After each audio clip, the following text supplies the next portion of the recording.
Hello? Oh, now it is. Okay. Welcome to the September 9th, 2025 City Council meeting. I hereby call the meeting to order. Members of the public may attend the City Council meeting in person or may watch or listen remotely by viewing the meeting on Channel 8, WCTV, and at the city's website at wayzata.org/WCTV. Public comment during the public forum and/or public hearing portions of the meetings may be provided in person at the meeting in advance or by logging into the Teams call and raising your hand during the public hearing. When your name is called in the meeting, you will be seen and heard in our council chambers. You'll be asked to turn your camera on. You will also be seen on the cable channel, and you will be asked to unmute and begin your comments. All public comments must include your full name and address. The second item on the agenda is the Pledge of Allegiance. I ask everyone to stand if you are able for the Pledge of Allegiance. I pledge allegiance To the flag of the United States of America, and to the republic for which it stands, one nation, under God, indivisible, with liberty and justice for all. Thank you for that. Next on the agenda is our roll call. Let the record reflect that all council members are present this evening. Next, I need to read a statement about our 4:30 closed meeting, which was held earlier today.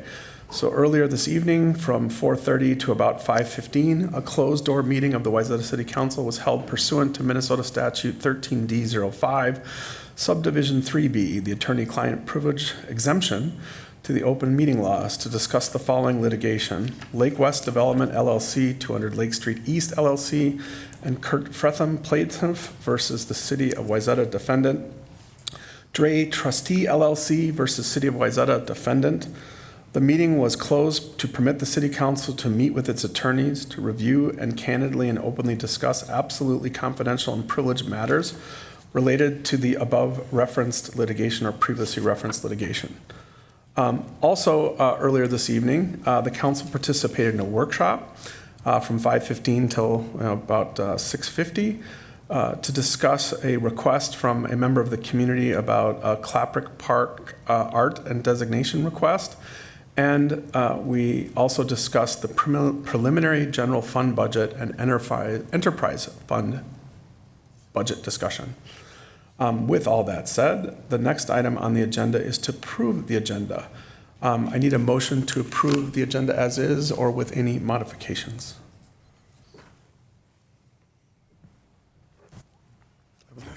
So moved, Mr. Mayor. Okay. Do I have a second? Second. I'll give it to Ms. McDonald. Any further discussion? All in favor say aye. Aye. That moves on.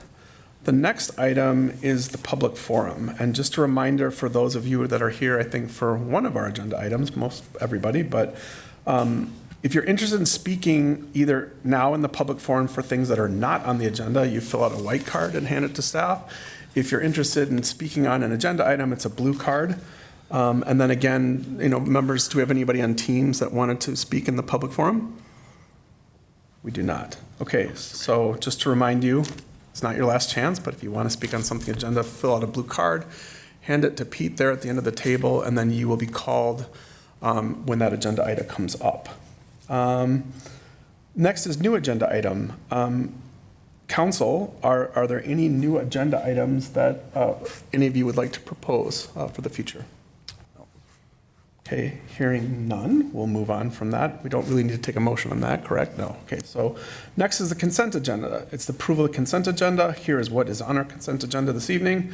Approval of City Council workshop and regular meeting minutes of August 19, 2025. Approval of the check register. Approval of municipal licenses. Adoption of Resolution 33, 2025, approving the Wayzata City Council meeting schedule for 2026. Approval of amended Memorandum of Understanding with the Wayzata Conservancy for the funding related to Panaway maintenance and operations. Approval of the right-of-way agreement with Intrepid Cohort 1 LLC. So that is on our consent agenda. I would accept a motion to approve the consent agenda as presented or amended if needed. So moved, Mr. Mayor. Second. Second. Any further discussion? All in favor say aye. Aye. Okay, that passes. Public hearing, we have no official items on the public hearing. Did we get anybody on Teams or anyone else that wants to say anything on that? Nope. Okay, so now moving on to new business. The first item on our agenda is the consideration by council of adoption of Resolution 31-2025, certifying to the county auditor the preliminary property tax levy for payables 2026. Just for the education of the public, there's 2 steps in approving any city's budget. You have a preliminary budget that needs to be approved in September. You can go no higher than that guidance as a council in terms of raising additional tax revenues. And then it clicks forward to the final in December, where we have the right to take it down if we wish or leave it as is. With that, I will turn it over to the city manager to take us through where we landed. Thank you, Mr. Mayor and Council. I will actually turn it over to Finance Manager Zimmerman to walk us through a brief presentation, really based on the direction that's been provided to staff at previous workshops and including this evening's workshop. Okay, thank you. Good evening, Mayor and Council.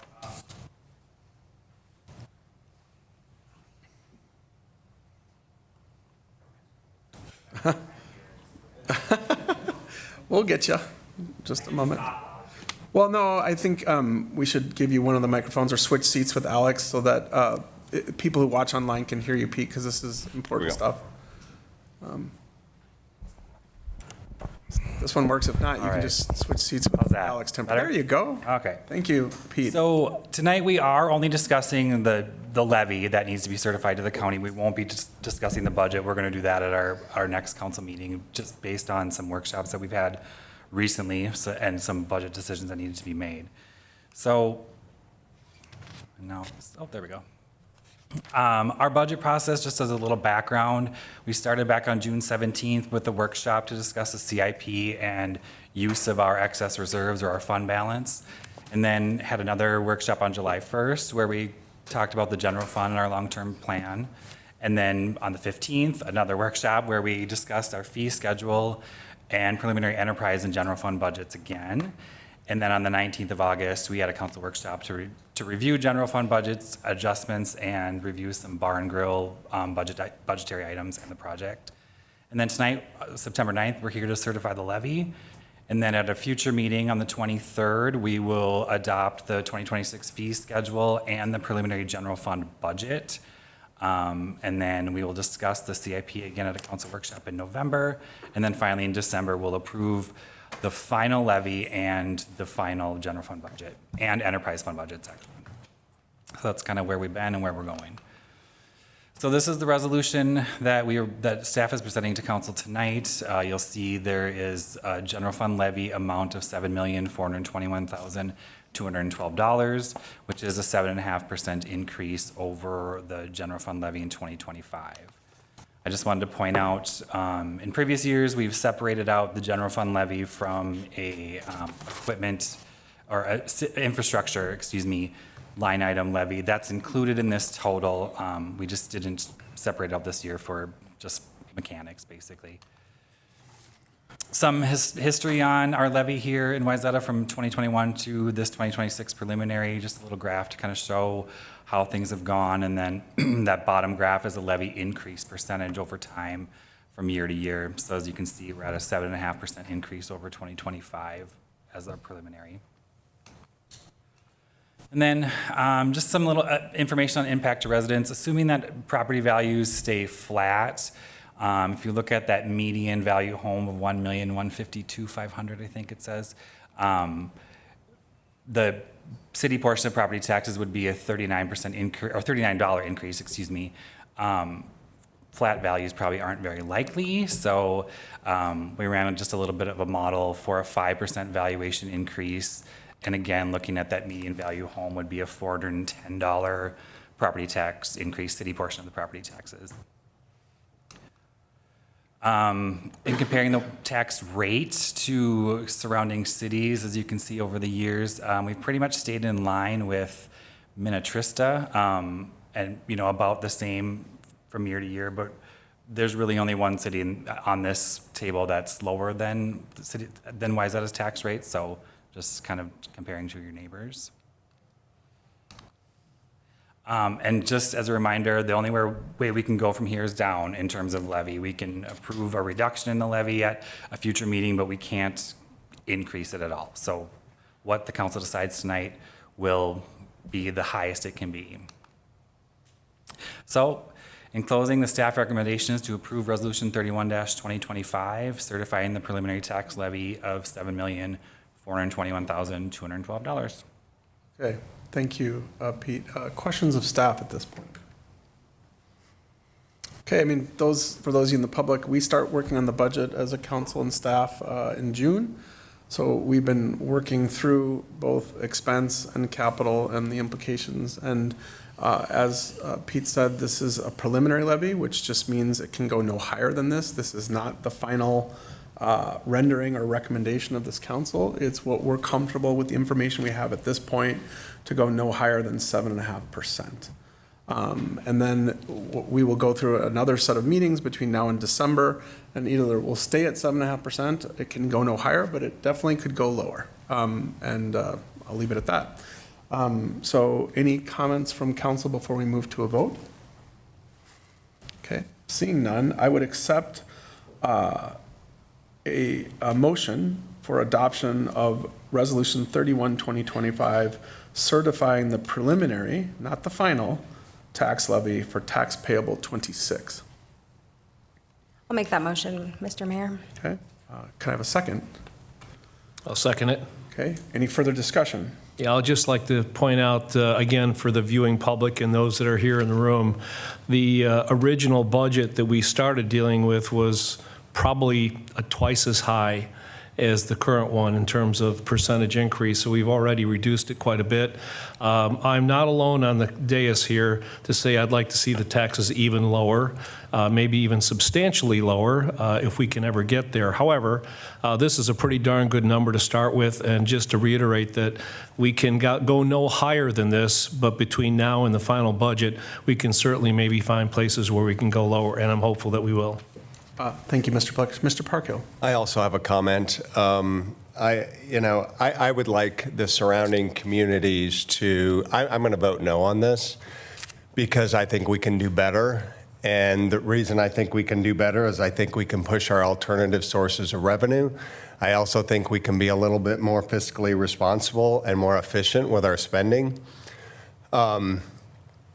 I want the surrounding neighborhoods and the surrounding communities to say, how did they do that? How did they get to 5 or 6%? And then they can start asking the question, we have the ability to control 19% of our taxes, our property taxes. This is what this levy dictates. And you can just see it's going to be about $410 in increases on an average home. That's a lot. And I really think that we should really push back and really try and be as economical as possible. So I'm pushing for a 5% target number. I think that's reasonable given inflation, given needs. Our needs are growing. We can experiment with that this year, and if people push back and say we're not getting the services we want, then we can go back up next year. But it'd be really nice to test the water to say, we're going to cut this, this, this, and this, and see if people notice. And this is our opportunity to do that. Thank you, Mr. Parkhill. Any other comments from anyone? Actually, the two gentlemen to my right, I think, articulated my position, actually, without me further amplifying it. I'm going to ask for a roll call vote because I want to make sure this passes, and I will vote for it if I have to. So if I could have a roll call vote, please, on the preliminary levy, which just sets no higher. Councilmember Parkhill. No. Councilmember Plekish. Yes. Councilmember McDonald. Aye. Councilmember Sorensen. Aye. Mayor Mullen. I'm going to vote no, but I respect and acknowledge the work of staff and my colleagues to get here, and I think Mr. Plekish perfectly articulated kind of the intent of some of us, and hopefully we can get to a lower number by the end of the year. With that, I'll move on. Thank you for everyone's comments. Now, we're on to the big item that I think most of you are here for, is to consider the approval of the first reading of Ordinance 852 to amend Chapter 815 prohibiting short-term rentals. Let me just outline the process for you a little bit. If for those of you who are rookies in this room, I know you all watch it on TV, but if you're here for the first time, our process is fairly simple. We hear a presentation from staff with a recommendation.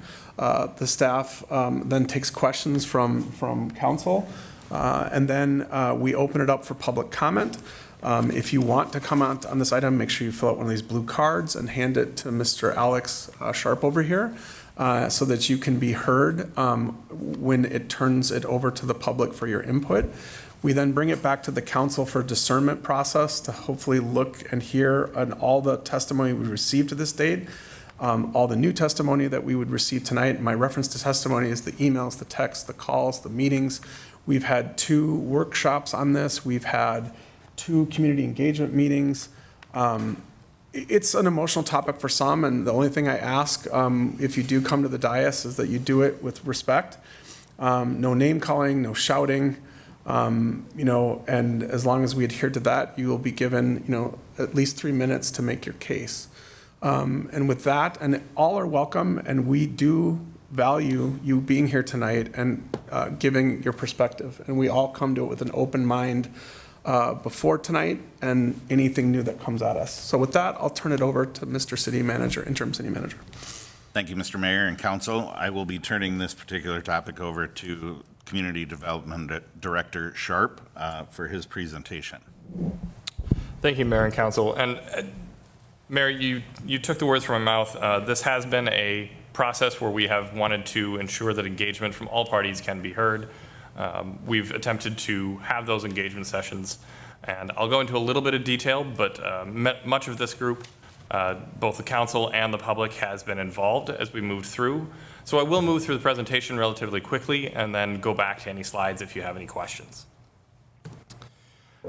For the action this evening, staff is recommending approval of the first reading of Ordinance 852, which would amend Chapter 815, apologies for the tongue twister, prohibiting short-term rentals. The background and history of this is something that I'll go through briefly, but this has been discussed by the council multiple times and has been a strategic priority for the council in 2020, first established in 2023, with initial discussions occurring as far back as 2018. In 2024, October of 2024, the city adopted a short-term rental licensing ordinance. What that did is expressly require all short-term rentals to obtain a license in order to operate within the city. Short-term rentals were also defined during that ordinance provision as any rental of 30 days or less.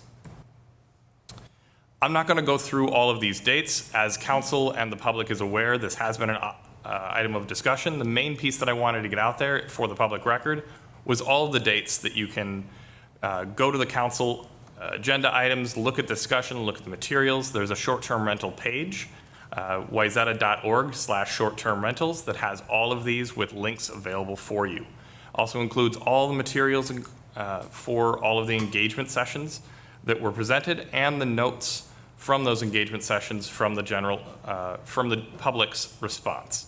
So in the interest of making sure that all the materials are very publicly transparent, we've created that page, and this is intended to serve as a reference point for the public and council.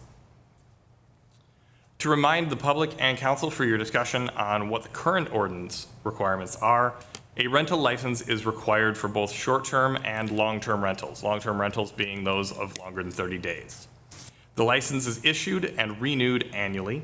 There's yearly inspection with, if you didn't have any issues, you may be able to not do that inspection after a year, but we don't require you to come back over and over again for the same items. What we'll do is check on those specific pieces that required correction.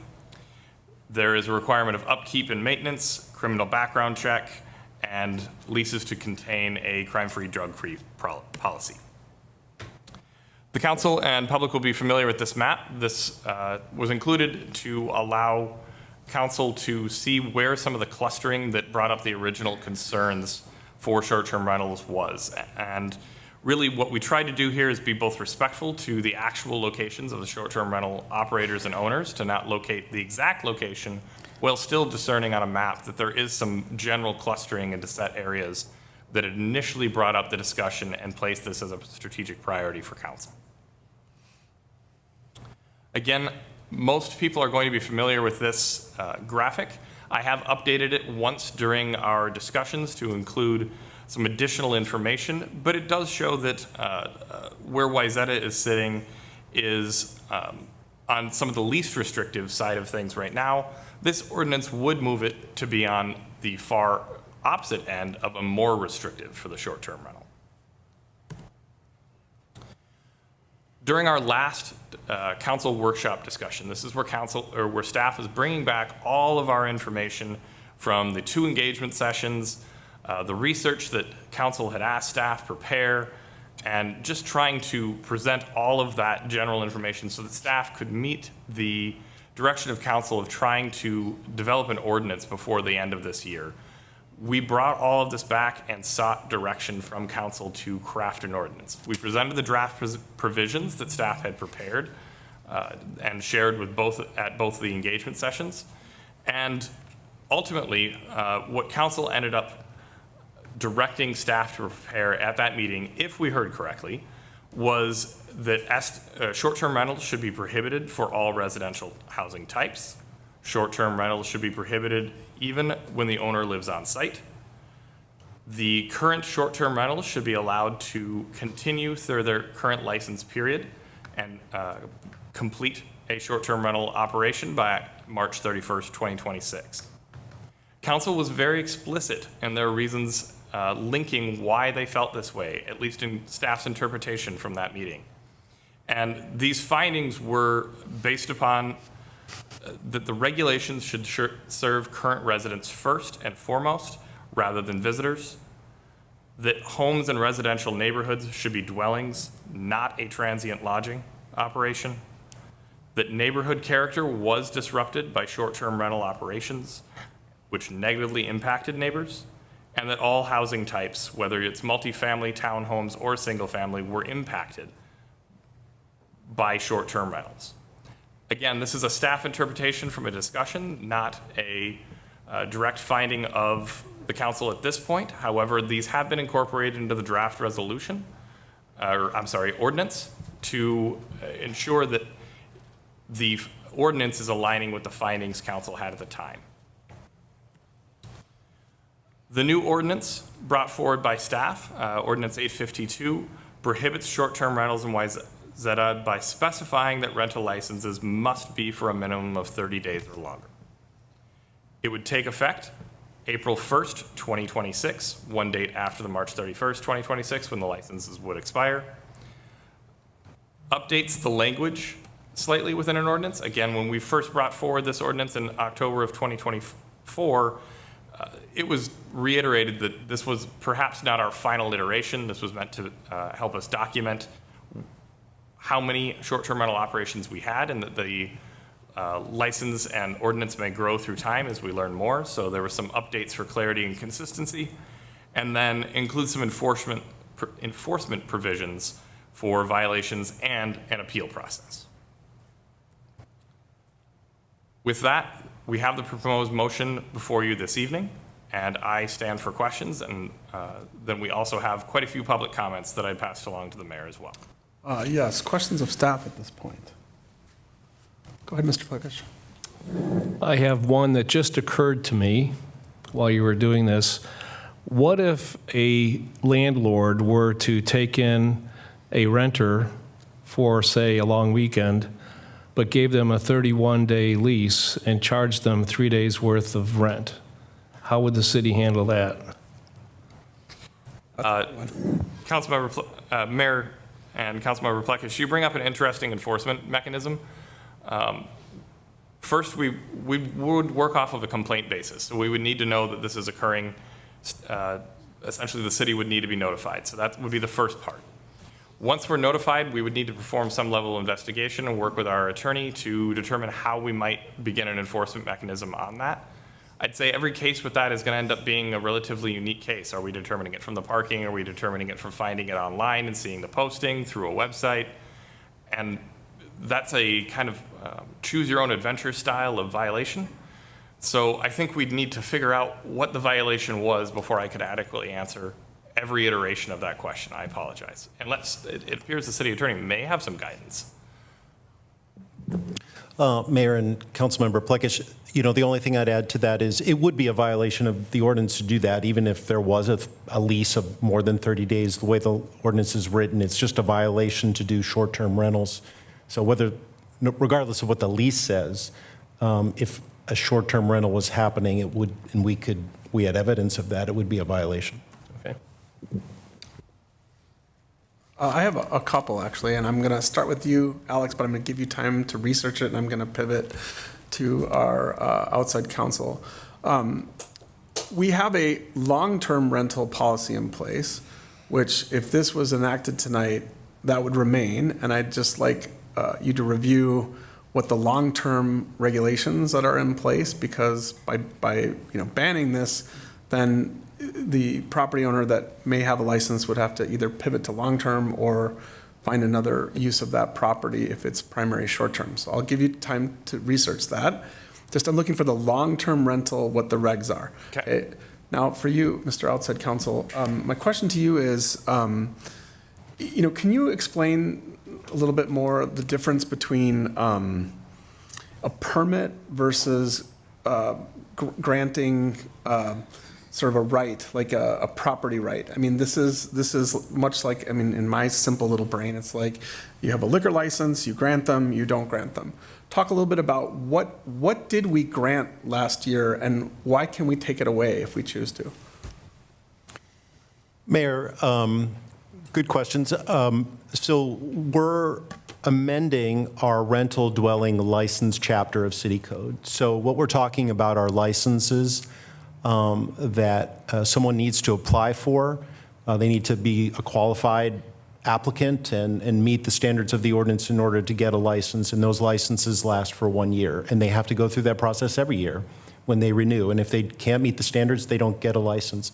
And there is no legal right to a license if you don't meet the standards of the ordinance. I think, so that's the idea and the concept of a license, and your example is a good one. I mean, a liquor license, there's no right to a liquor license. You have to be qualified for it and get it, and if the rules change around that license, you have to comply.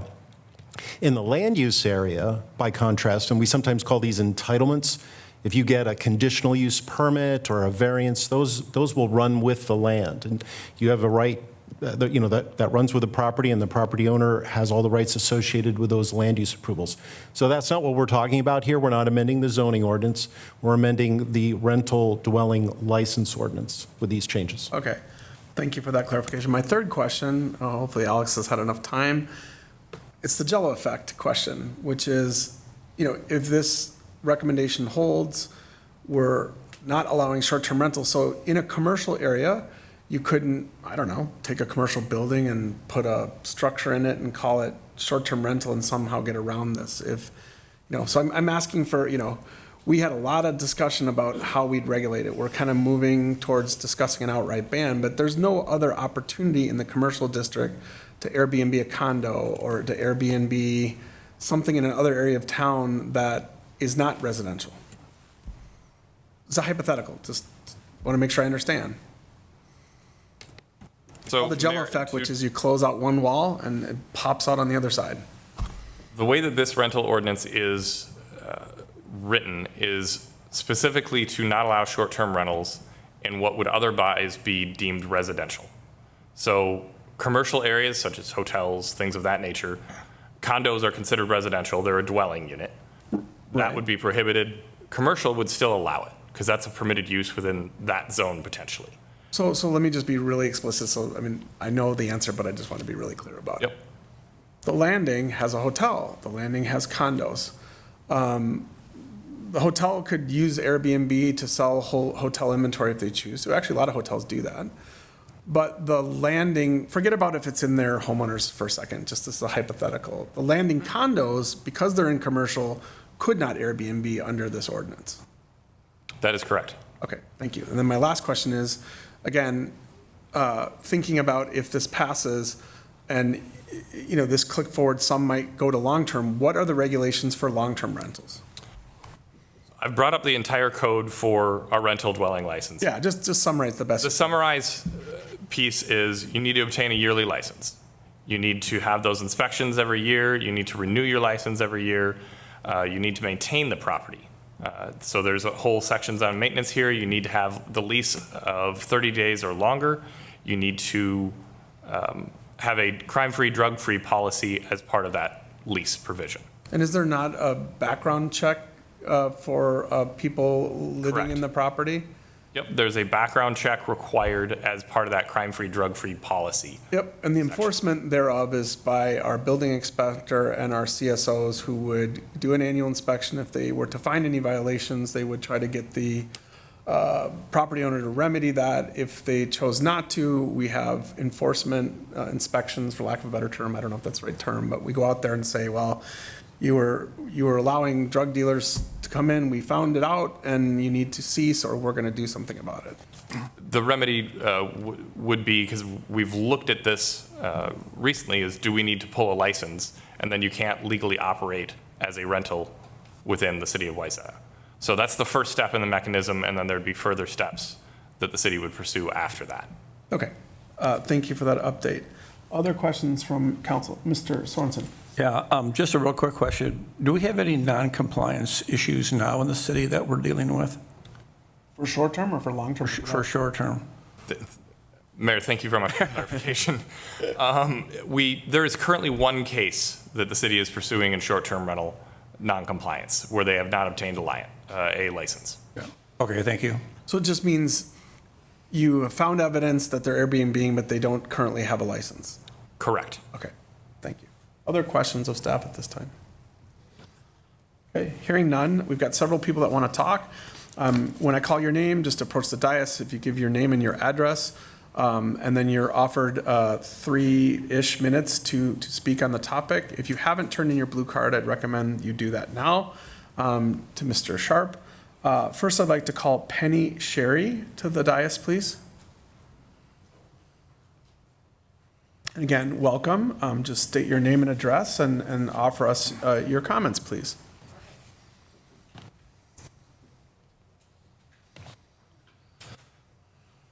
My name is Penny Sherry. Hold on one second. We just got to get your mic on. Alex, can you maybe help her just? I think I've got it. There you go. Yep, I Okay. just want to make sure thank you. My name is Penny Sherry, and I live in the Wayzata East neighborhood at 1053 Lake Street East. I'm here to express my strong opposition to the growing number of short-term rentals in our community. This is affecting me personally because we actually live right next door to one of the short-term rentals, and we have a cluster of 5 of them within a block of our home. With the 3-day rental minimum allowed next door, we for sure see new people every 3 days, many weeks. My husband travels frequently for work, and being home with a constant flow of strangers, feet from our windows, is a weird and unsettling feeling. We've started closing our blinds for privacy on that side of the house and setting the alarm every night and whenever I leave the house. I can't rely on these neighbors being someone that I can talk to because they are not neighbors at all. They're tourists. This is not what we expected when we bought our home. It feels like we live next door to a mini hotel. I do not want to live next door to that. I want to be clear that most of the guests have been friendly and respectful. My concern isn't about the individuals. It's about the hotel-like business model operating next door to us. There's a financial motivation driving this issue. Short-term rentals generate significantly more income than long-term. For example, the property next door charges $2,100 for a 4-day stay during peak season. If rented continuously, that could amount to over $15,000 a month. In the summer, this home is booked nearly every day. That is not simply a homeowner renting out their house occasionally. This is a full-scale commercial operation in a residential area right next door to us, in an area that's not zoned for it.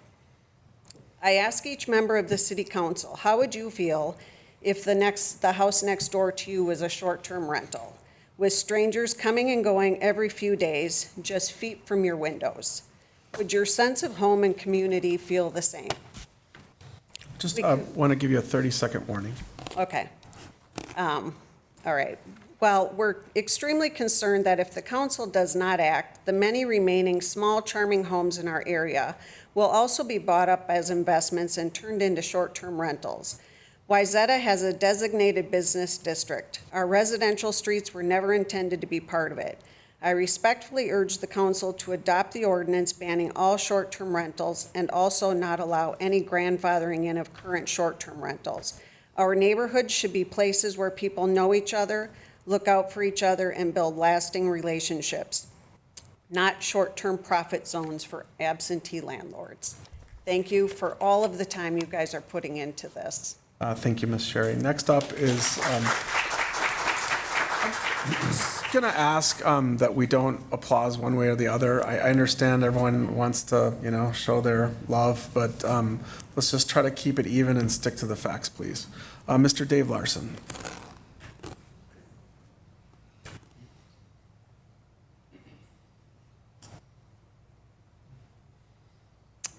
Hi, my name's Dave Larson, 158 Benton Avenue. Welcome. Thank you, Council. Thank you, Mr. Mayor.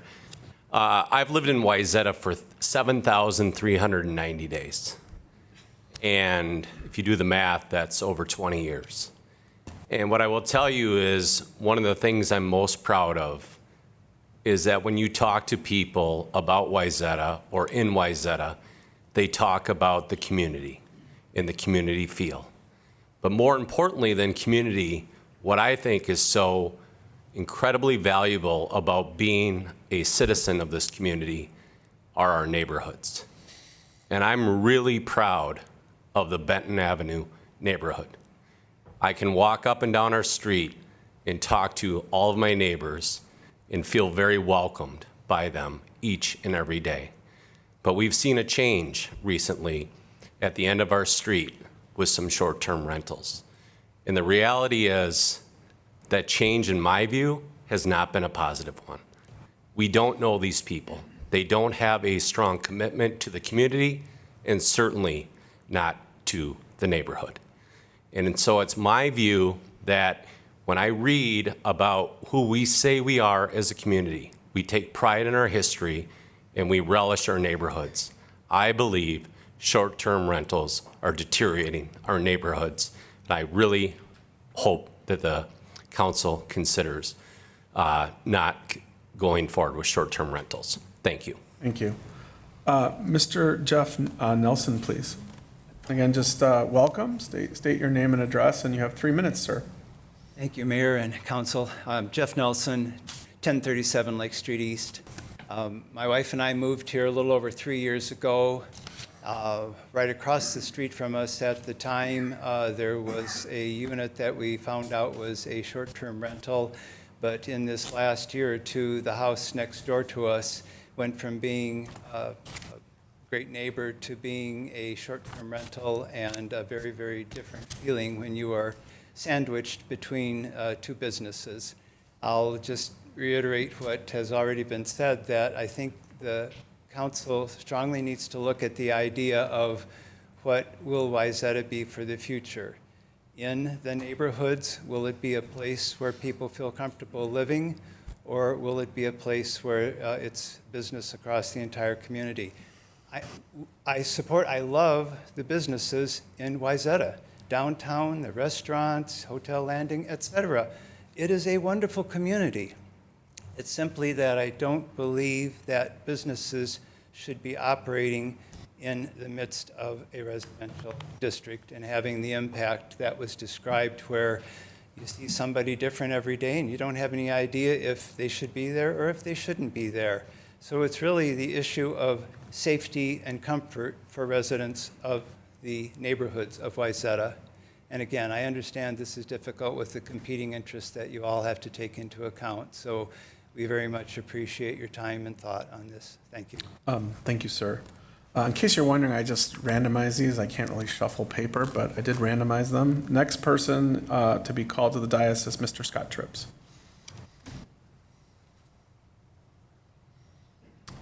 welcome. Thank you. Scott Trips at 245 Walker Avenue North, which, by the way, for many, many, many years of used to coming to these meetings, I'm still going to advocate for not having to give someone's personal address here, particularly given the things that are happening in today's society. I think it's appropriate if we just change it to a Wayzata resident and going forward. So that's a suggestion. No, thank you for that feedback. I'd love to start my 3 minutes now. Yes, sir. You're welcome to, Mr. Trips. Right. I appreciate those who have already spoken. I, too, am a neighbor to a short-term rental. I've been in Wayzata for over 30 years now. I happen to own the short-term rental that's right next to me. And the short-term rentals are actually working extremely well in our neighborhood. And by that I mean, we're the direct neighbor. We're super particular about how our neighborhood responds to a short-term rental. In fact, all of the neighbors that are basically within sight distance of our short-term rental support it, and actually multiple have used the short-term rental. So for us in our neighborhood, and we have neighbors who have written to the city council indicating that they're in full support of short-term rentals, and again, these are very close direct neighbors. I'm sorry for those who have not had a good experience, but what I can guarantee is that it's possible to have a good experience. My concern is we're swinging, like the graphic that Alex showed, from the far right side, not politically speaking, sorry, but just the far right side of that graph to the complete opposite side, rather than looking at having good quality discussions and finding ways that we can meet the challenges that exist, which I believe we can respectfully do as a small town and with the city council overseeing that. I had a chance to speak with every city council member, all right, in person or on phone individually. And you guys, I believe, can all attest that 100% of you said that you would prefer to find a win-win solution, that you don't necessarily think this is the ideal solution to prohibit. And I would call us to the integrity principle that we have as our number one value for the city council. Integrity is doing the hard things that are right.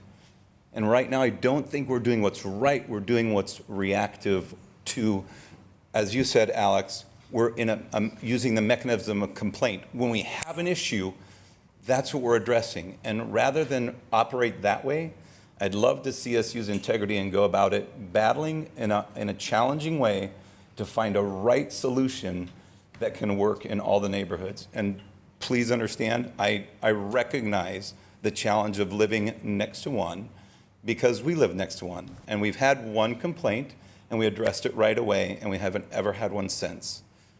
So my ask would be that the council would say, we're going to press pause on saying no, and we're going to have actually a good discussion on finding ways to address the challenges. The list of, and I'll wrap up here in 10 seconds, the list, Alex, that you gave on the regulations for long-term rentals, I would argue is actually too short, and I've suggested a much longer list of regulations for short-term rentals in order to ensure quality short-term rentals. Thank you. Thank you, Mr. Trips. Next up, I hope I'm pronouncing this correctly, Mr. Whiteley or Whiteleg? Whiteley, I apologize if I got that wrong, sir. Welcome. Thank you, and I do appreciate the council taking up this issue. I'm Chet Whitley. Okay. Chet Whitley. Thank you, sir. I think I'm probably overstating. Your address, sir? I'm sorry, 1050 Lake Street East. Thank you. 1050 Lake Street East. Thank you, sir. Yeah. I hope this is the obvious. To me, the issue is really in the name or the discussion we're having. They're STRs, but they're STR businesses. We now have an invasion of businesses into a residential area. And the consequences are intrinsic to the nature of a business versus a neighbor and a neighborhood. And I think I've said this before, I'll try to keep it short, but a good neighbor is friendly and approachable, respectful of boundaries, respecting property and privacy and personal space, and mindful of noise levels and potential disruptions, considerate and helpful, willing to lend a hand when needed, whether it's helping remove a package or offering a favor, active in the community, voting, participating in neighborhood events, getting involved in community decisions, trustworthy and reliable, tolerant and understanding, mindful of noise, clean and tidy, maintaining property and yards in a way that contributes to the overall aesthetic and cleanliness of the neighborhood. An STR business in a good neighborhood and good neighbors are diametrically opposed in their goals and the way they operate. In contrast, the business is there for one reason: to make money, period. When you look at what a good STR business is, it's a strong potential return on investment. A guide is at least 10% of a benchmark. In some of the highest performing markets can be 12 to 15% higher. These are things that make for a good STR business as you pull it off the internet. They're high and sustained income. They choose a location consistent with tourism or business travel, ideally year-round. Look, if you're going to start an STR business, for areas where booking demand has risen gradually over the past few years, emerging markets with high demand and low competition. You want someplace that's got good, effective marketing and listing management, and that the short term is business-friendly in its regulatory environment. Check for permitting requirements, zoning laws, occupancy limits, and tax obligations. Be aware of potential restrictions on how often you can rent or if you need to be present. So businesses are not consistent with neighborhoods and being a good neighbor. Thank you, sir. Next to the dais is Mr. Bruno Silikowski, please.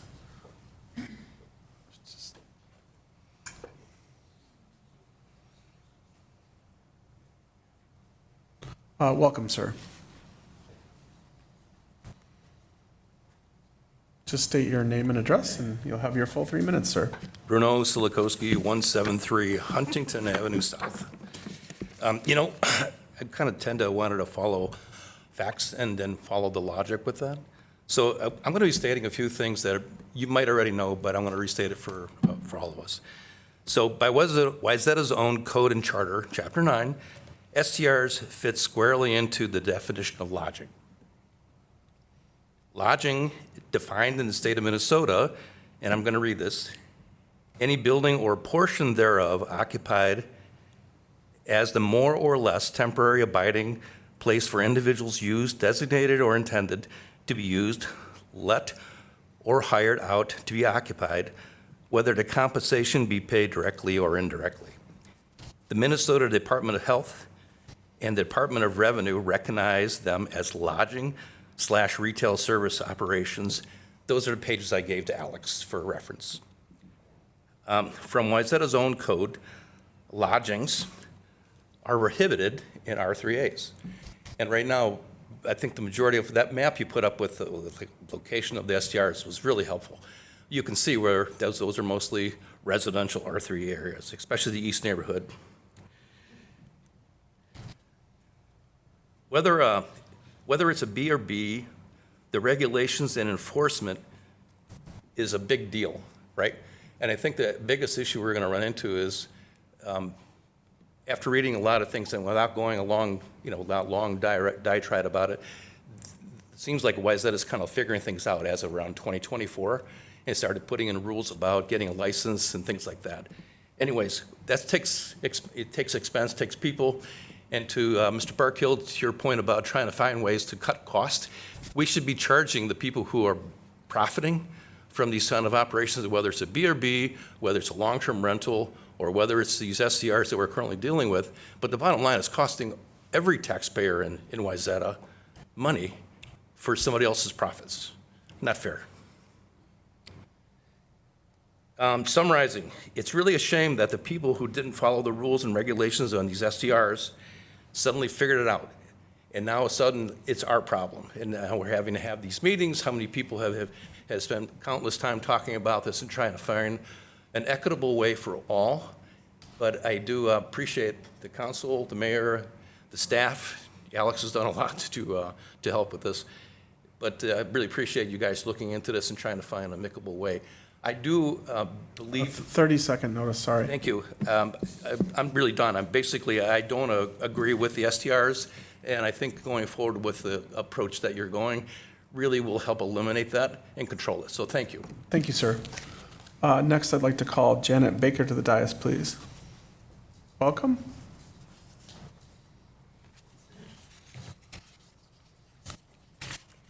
Good evening. I'm Janet Baker. I reside at 324 Hampton Street in Wayzata. And again, to reiterate, but you just can't say it enough, thank you so much. As has been said, we're passionate, we're emotional, it is time consuming. I've lived in Wayzata for 10 years. I would be happy to never come to a city council meeting. I just want to pay my taxes, go on the lake walk, love it. And now I have been to the community engagement, I've been to the workshop, the city council meeting tonight, and most importantly, if you haven't heard, I've been talking to all our neighbors. I did not realize, especially, I'm in the Lake East neighborhood, going across to Benton, we have not been just asking you to solve our problems. We have talked to the owners of the short-term rentals. We have tried compromises, and there is nothing left for us to do. If I thought getting on my knees and begging for 3 minutes would help, I would do that because I do not like being dependent. The city has the sole resource and ability to ban short-term rentals. There's nothing I can do as a resident. So I am happy to hear where this is going. And after reading last week's Wall Street Journal, I sense you're probably aware there may be litigation coming.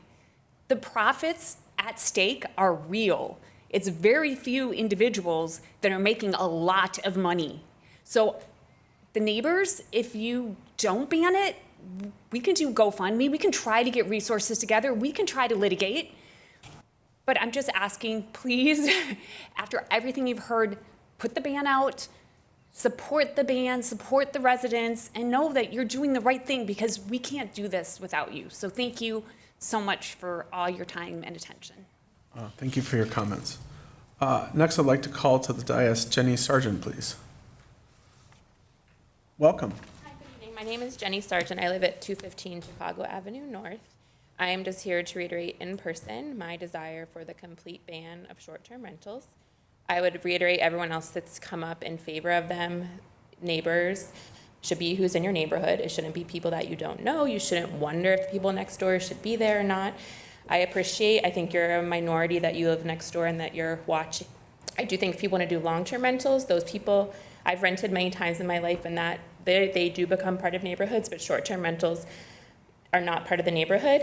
And I would just ask, I know at least 3 of the city council members at a previous workshop stated that in thinking about it, you're pretty ambivalent, but then you thought if it was next door to me, what would I do? And 3 of you at least said that you would not want it.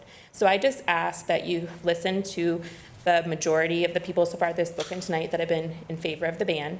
You think about how you would feel if it was next door to you, not just someone else's issue that they're dealing with. And I would ask you to vote for a complete ban and not grandfather anybody into it. Thank you for your comments. Last chance to fill out a blue card because this is the last one. So last chance if you want to fill out a blue card. Last up is Miss Anna Bader, please.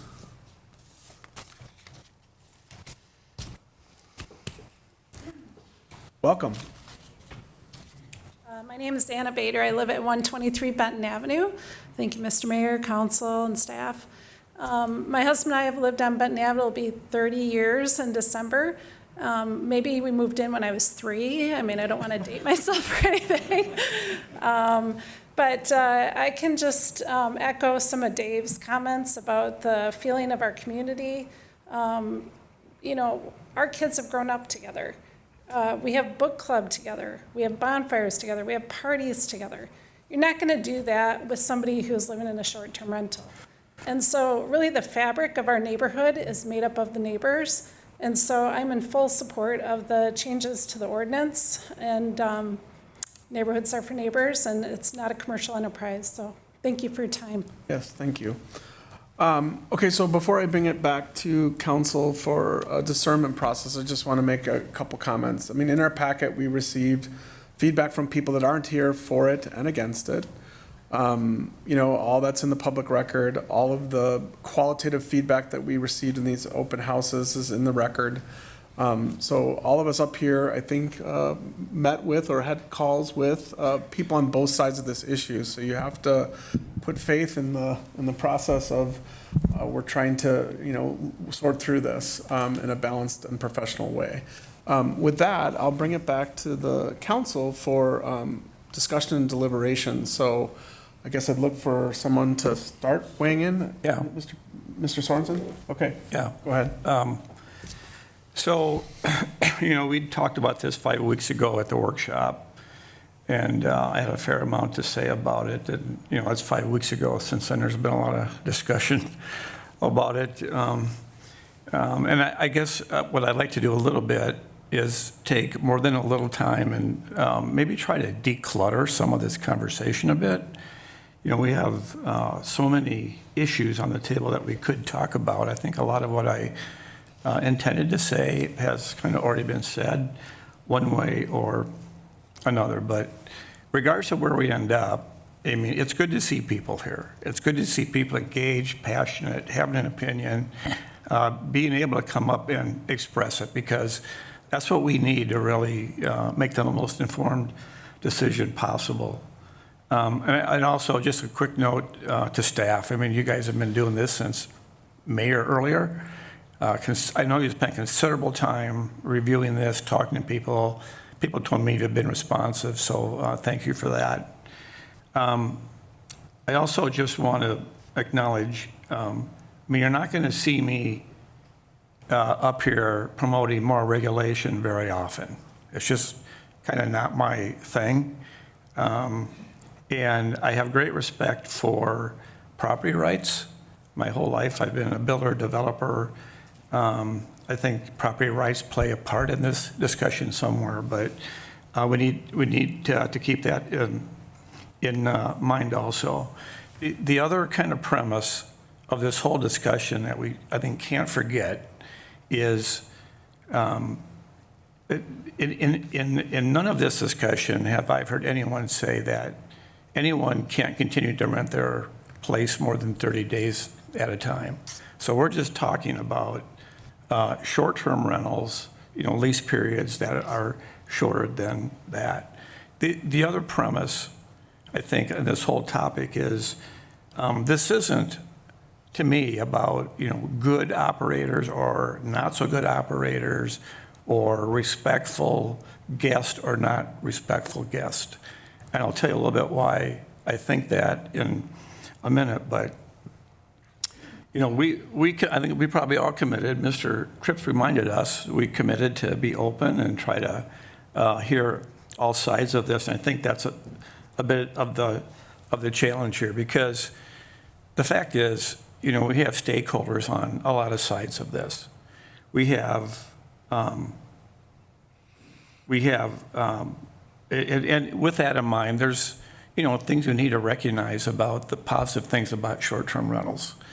Certainly, it provides diversity in housing. People want to come stay in our community. They like it. It gives them options. There's certainly an economic benefit to operators and owners. These are for-profit enterprises. It's all about maximizing your profitability.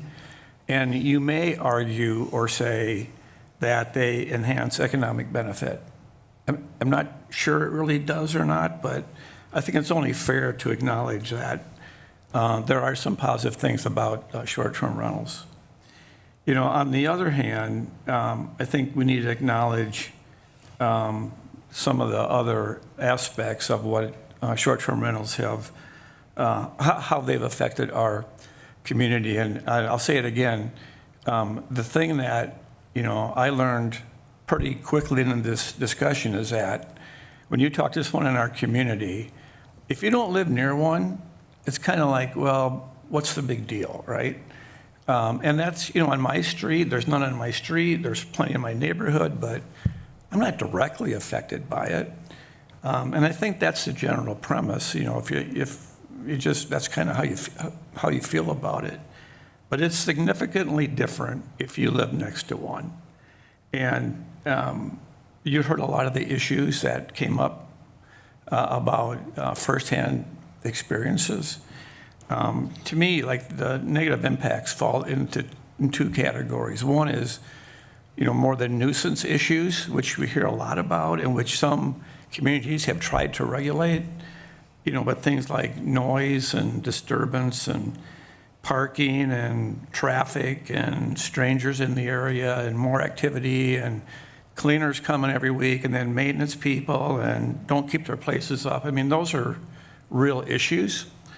But by far the biggest issue is loss of neighborhood character, because the fact of the matter is you no longer have a neighbor. You have a business operating in your neighborhood or next to you, and like we've heard from some of these direct testimonies, it's not a very pleasant thing, and it's not what you anticipated when you buy a home here or live here, and you have a for-profit business operating next door.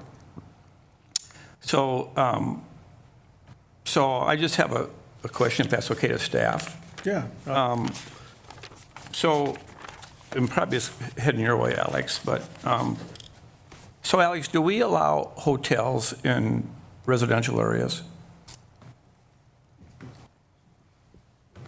Mayor, Councilmember Sorensen, no. They are not a permitted use in any residential zone. No? No. We don't allow hotels in residential areas. A hotel would not be permitted in a R3 residential zone or in any residential zone. Okay, so why not? As others have pointed out, the definition of lodging is defined as a commercial enterprise and therefore within commercially zoned areas. Okay, so I'm trying to hope you could help me understand this, but a hotel is for guests. And you mentioned the word residence, so our residential areas are for residents. So hotels are places where people go, stay maybe a shorter period of time. Maybe it's a business trip, maybe it's a pleasure trip, maybe it's a wedding, maybe it's a family event, maybe it's a bachelor party. But that's kind of how they use a hotel, I presume. And you're saying in residential areas, they're more for our residents. Dwelling unit traditionally is how it would be referred to within a zoning ordinance versus lodging. Yeah. So I was going to ask you what the definition of a resident was, but to save time, I looked it up myself.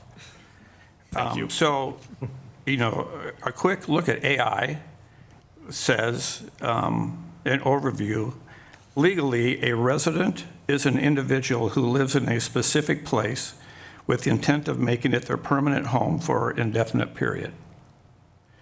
And a key aspect of that is intent to remain. So you must have a conscious decision to make the place your home, not just a temporary site.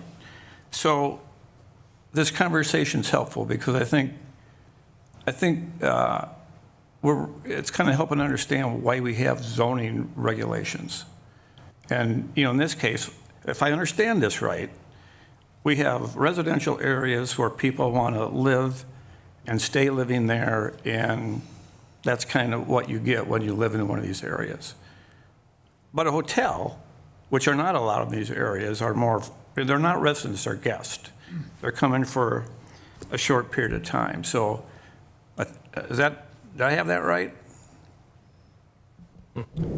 Mayor, Councilmember Sorensen, I believe so, yes. I think we get the rhetorical. Mr. Okay, Sorensen. so really, I think what I'm getting at is, we've had a slow conversion over time, consciously or not consciously, converting homes to mini hotels. And you've heard a lot of issues here associated with that. But I just want to put different words to it, and I think someone got pretty close to what I'm going to say. But another way to think about it is what the Pennsylvania Supreme Court said when they upheld the decision to deny Airbnb rentals in residential zoning districts. And their rationale included, amongst other things, and I'm just going to read this. Short-term tenants have little interest in public agencies or in the welfare of citizenry. They do not participate in local government, coach Little League, or join the Hospital Guild. They do not lead a scout troop, volunteer at the public library, or keep an eye on an elderly neighbor. Literally, they're here today and gone tomorrow without engaging in the sort of activities that build and strengthen a community.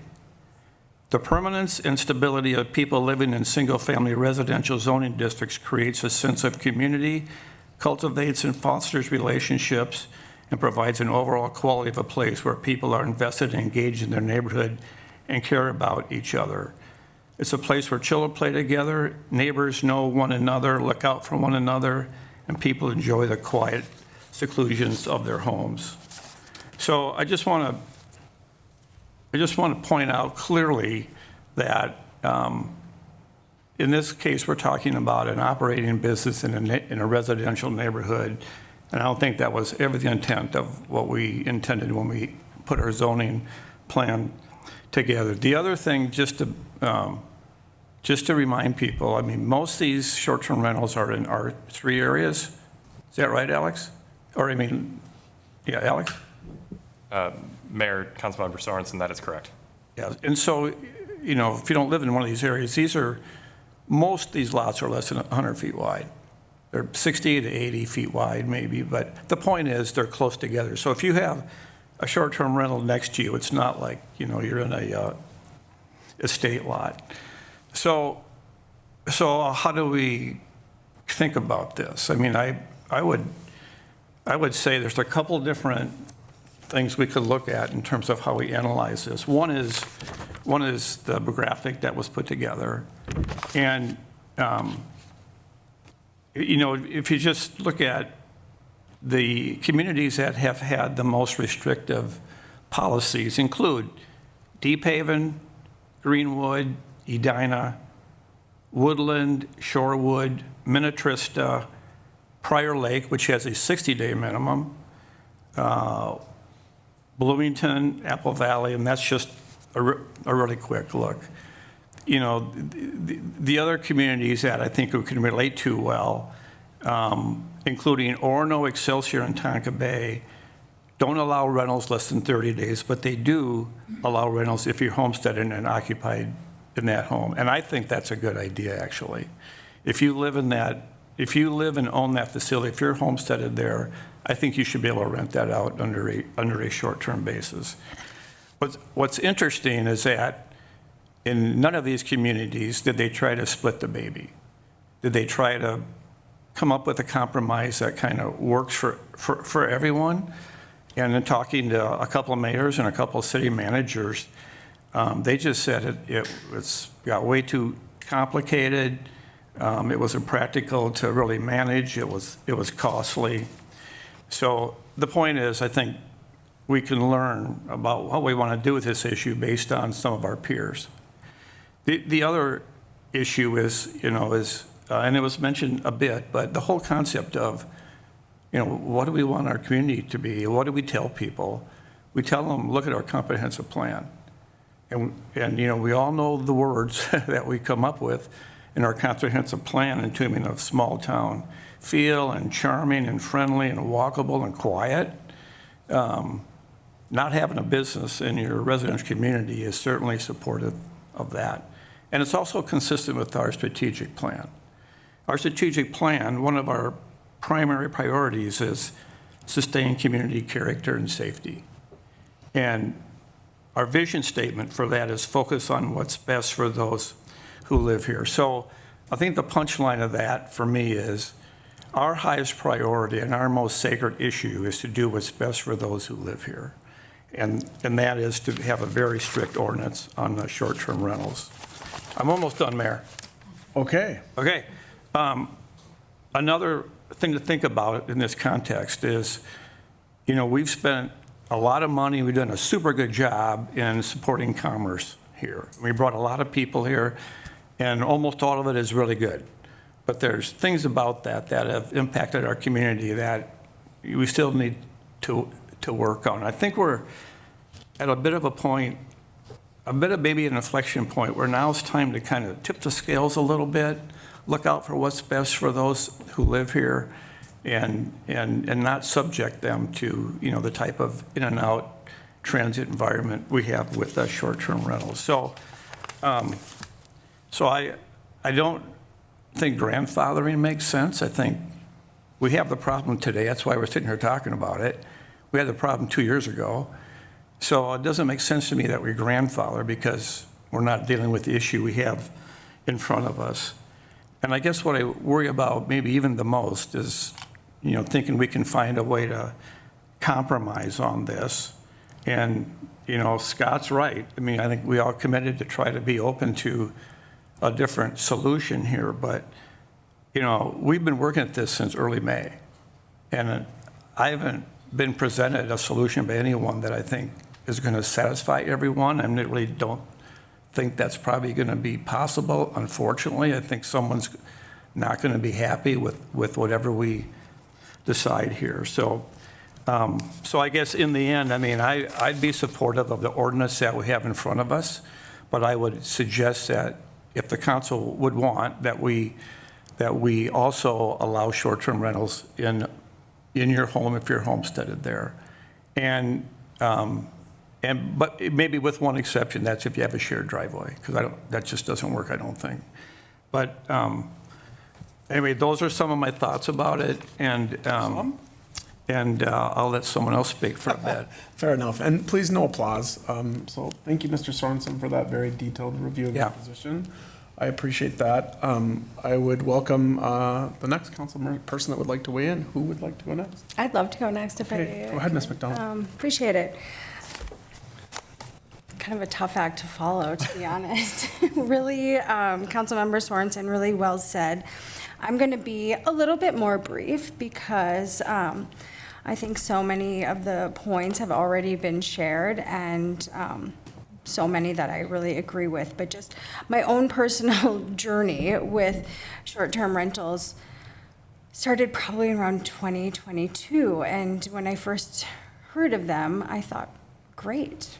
This is great for town and great for downtown. I have a business. Business community will be in favor of it. Brings new people to discover Wayzata.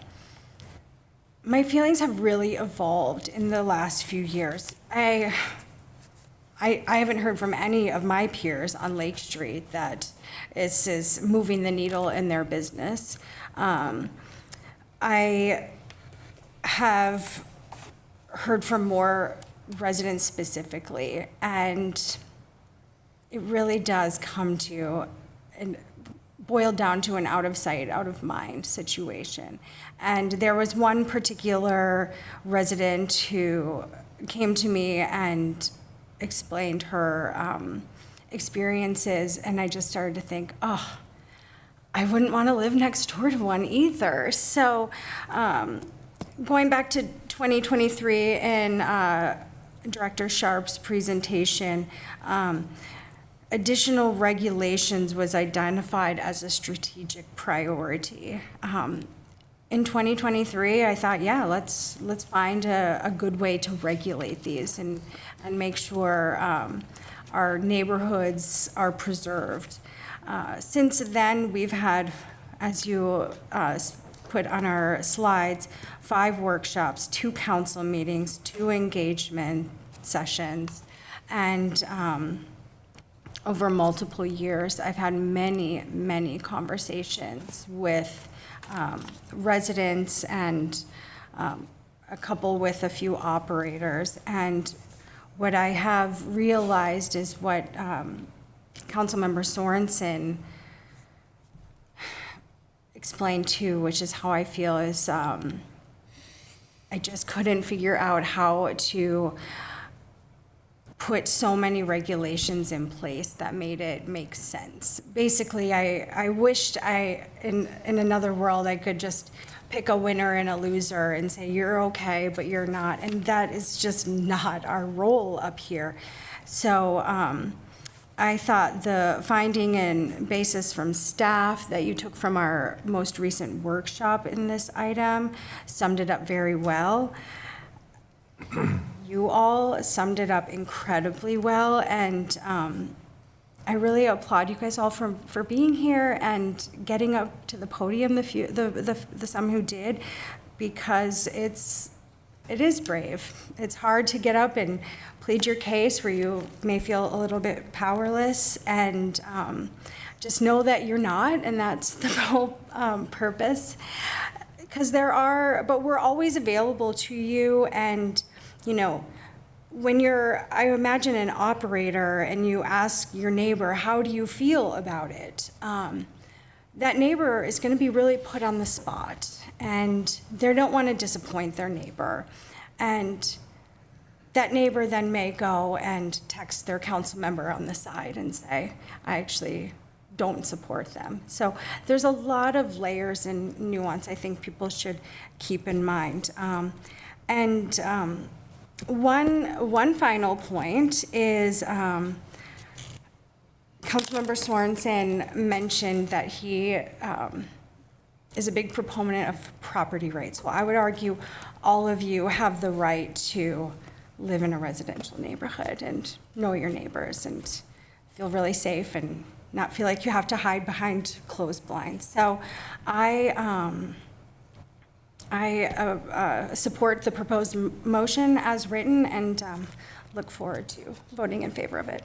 Thank you, Ms. McDonald. May I ask a clarifying question? I'm trying to draw out the feedback as we go here. In Mr. Sorensen's closing remarks, he made a comment about living on site. I'm just asking if you're comfortable weighing in on that. If you're not, that's fine too. Yeah, that's fair. Thank you for that follow-up. I guess I'd want to know could you just define homestead for me so that it's very clear? Does that mean what exactly was that? Mayor, council member, if the city were to include that type of provision, we looked into this because it was a discussion point for council in past and in the proposed policy.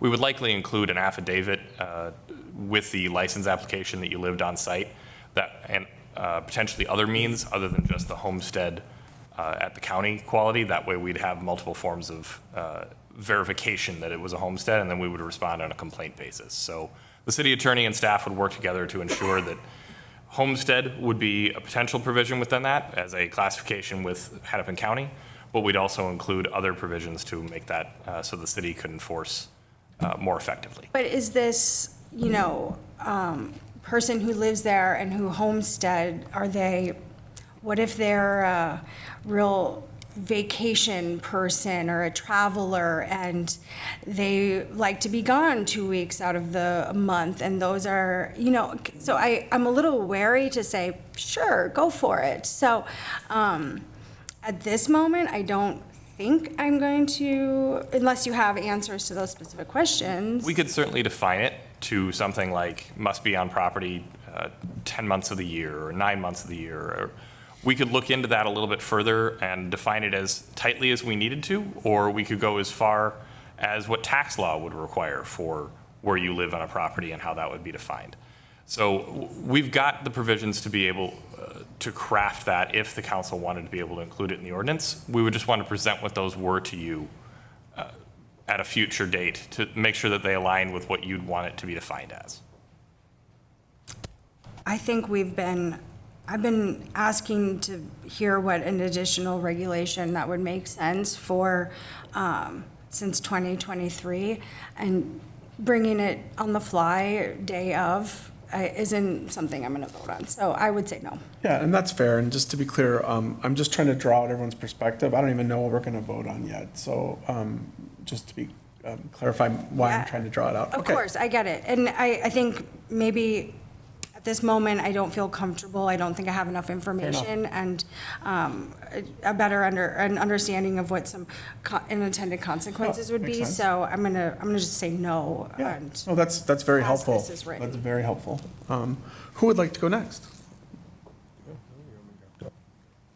Mr. Parkhill.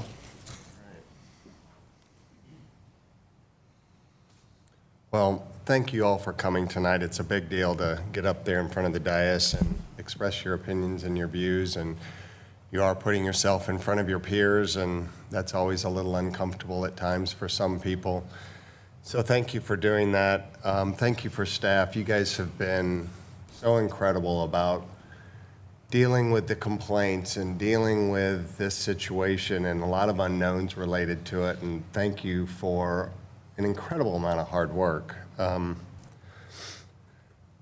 I came here tonight thinking that I wanted to find a compromise. I wanted to find a way to make this work for everybody, to get the two parties together and find something that worked. And I think, so anyway, I was thinking that the motion is a little bit rigid and it should not go through. I want STRs. I would use STRs. I do use STRs. Maybe there's things that we can work on, like 2-week minimums, number of rentals per month, limits by neighborhood, self-governing body, somebody that, the STRs get together and really manage tightly their group. I've heard the impassioned discussions from my fellow council members, very well laid out. Thank you for that. Provided some clarity to me. I'm concerned that we have done so much for our guests, and this was long before STRs came up. I just felt like we've done so much for our guests and visitors to Wayzata. Much to the community's deficit, I believe.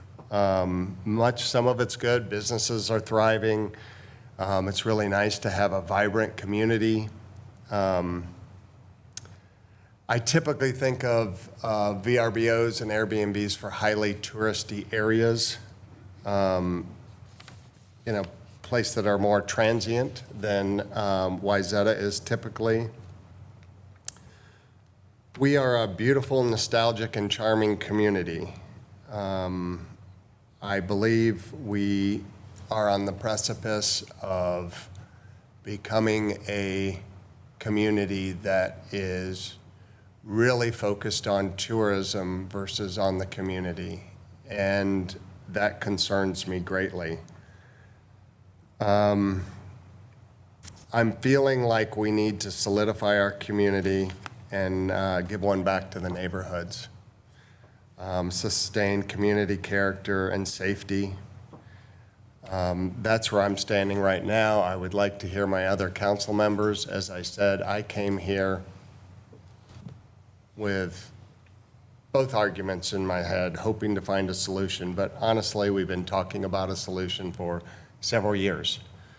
And there hasn't been a viable presentation of that. I even requested from several people that they present one tonight, and I didn't hear it. So anyway, that's where I'm leaning right now. Mr. Parkhill, if you're comfortable, and it's okay if you're not, Mr. Sorensen introduced another tweak to this about, homestead, living on site. Do you have an opinion on that? And it's okay if you don't. I think there was a woman who rents her place because she has some health issues and goes to Florida. From my understanding, the homestead is if you're living there or at least from our tax perspective, you're living there on January 1, you are homesteaded and you are, I think there's another term for it, but, and I know the federal tax is you can take the federal tax deduction if you've lived there 2 of the last 5 years. So I feel like it kind of needs to be better defined. Okay. But I'm not opposed to that at all. Okay. I think, somebody gets into a pinch, somebody has health issues, they need to find a way to, make ends meet. But I think there needs to be very strict guidelines on that. And, somebody renting an ADU in their yard is very different from somebody renting a house next door to them or down the street. Yep, fair enough. Thank you for that clarification, Mr. Plekish. Well, I guess it's up to me before you. Yes, sir. To echo what Molly said earlier, it is a hard act to follow with Councilmember Sorensen at the end. A lot of research there, and I appreciate that. Just as a matter of backdrop for me, I have now lived in Wayzata for 31 years. It is my home. This is the place I intend to stay. I am not a snowbird. I don't intend to be a snowbird. This is my home. And that's significant when you think that when I moved here in 1994, this was literally the 12th different state of the union that I'd lived in since college. So do the math on that. So notwithstanding there's at least one STR owner who was impassioned, articulating a case of ethical and caring STR ownership with neighbors that supported it, we are here tonight because that's not always been the case. If there weren't issues in town, that probably would not have percolated up for us to be sitting here tonight. So I have been taking notes throughout this evening. If you bear with me, I'd like to read them because I think it captures everything that's in my head. So the fundamental issue is, do SDRs benefit the city or not? Is it simply a zoning consideration or something more? Are there any benefits to the city and its residents, both tangible and intangible, for allowing them? What are the downsides of prohibiting them? What has been our experience with the STRs in Wayzata to date? Short-term rentals or rentals of any length, frankly, were never anything I had pondered until the subject percolated to the council and I took an interest in it. We have had lots of input from many different constituents and stakeholders. I have personally met with, talked to, or at least communicated with many people on all sides of this issue before today. There are many who have weighed in on this issue with two entirely different sets of outcomes desired. There are those who simply don't wish to see STRs allowed whatsoever on one end of the spectrum, and STR owners who would like to continue operating at the other end, albeit with thoughtfully crafted constraints. Then there are the visitors, many of whom have been former residents or family members of people in town who have found great value in having STRs available. Sadly, there are also many who have caused problems, which is likely why we are here discussing this issue tonight. We have looked to other communities nearby and considered how they have handled STRs, which go from no rules to outright bans. The question is, should we simply hit the easy button and prohibit STRs entirely, making a clean break, or craft an ordinance that takes into account and balances the concerns of both the neighboring residents most affected by STR rentals and also that of the owners of STRs? Is it possible to craft an ordinance which adequately addresses the concerns of neighbors and still allows for STR options without also keeping the door open to potential problems caused by inconsiderate visitors, or worse, who are unconcerned about such things? In my interactions with people, I have been given good arguments on both sides of this issue. Here are some of the pros I heard from allowing STRs. It gives larger families who are visiting relatives in town, or perhaps senior citizens in places like Folkestone, a more convenient and economical alternative to a hotel. It gives visitors an option. It gives owner-occupied STRs a financial benefit to the owner, possibly playing a key role in allowing them to continue living in Wayzata. Visitors to Wayzata may add to the diversity and vibrancy of the city. And then there are some cons. A good renter one weekend could be followed by a bad renter the following week. STR renters come and go with little ability to correct behavior issues. They could pose safety, security, and parking concerns for neighbors. Erosion of a sense of community. It degrades the sense of a neighborhood. Allowing short-term rentals in an otherwise longer-term rental property does not add anything to the city in terms of property taxes. Now, stripping away personalities and cogent arguments from people who have a vested interest in the outcome tonight, I'm left to ponder what is the best long-term solution for the city and its tax-paying residents. Some residents have indicated they want no STRs. Others have indicated an openness to having them with sensible and enforceable restrictions. Going from the least restrictive to the most restrictive seems dramatic, but is it the right thing? Wayzata has become a destination city for the Panaway, retailers, and restaurants. Do we want to turn it into a tourist town? To me, the views of the residents in closest proximity to STRs who have witnessed the pros and cons up close are the most important because those views represent the people who are most affected by what we do here tonight, and that matters to me. Thank you. Thank you, Mr. Plekish.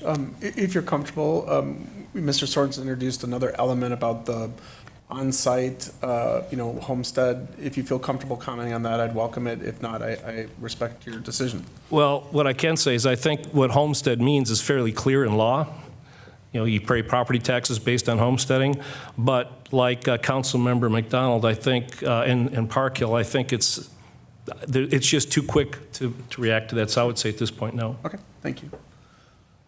Thank you, all of you, for an hour's worth of feedback on this topic, and thank you for your thoughtfulness, all of you. I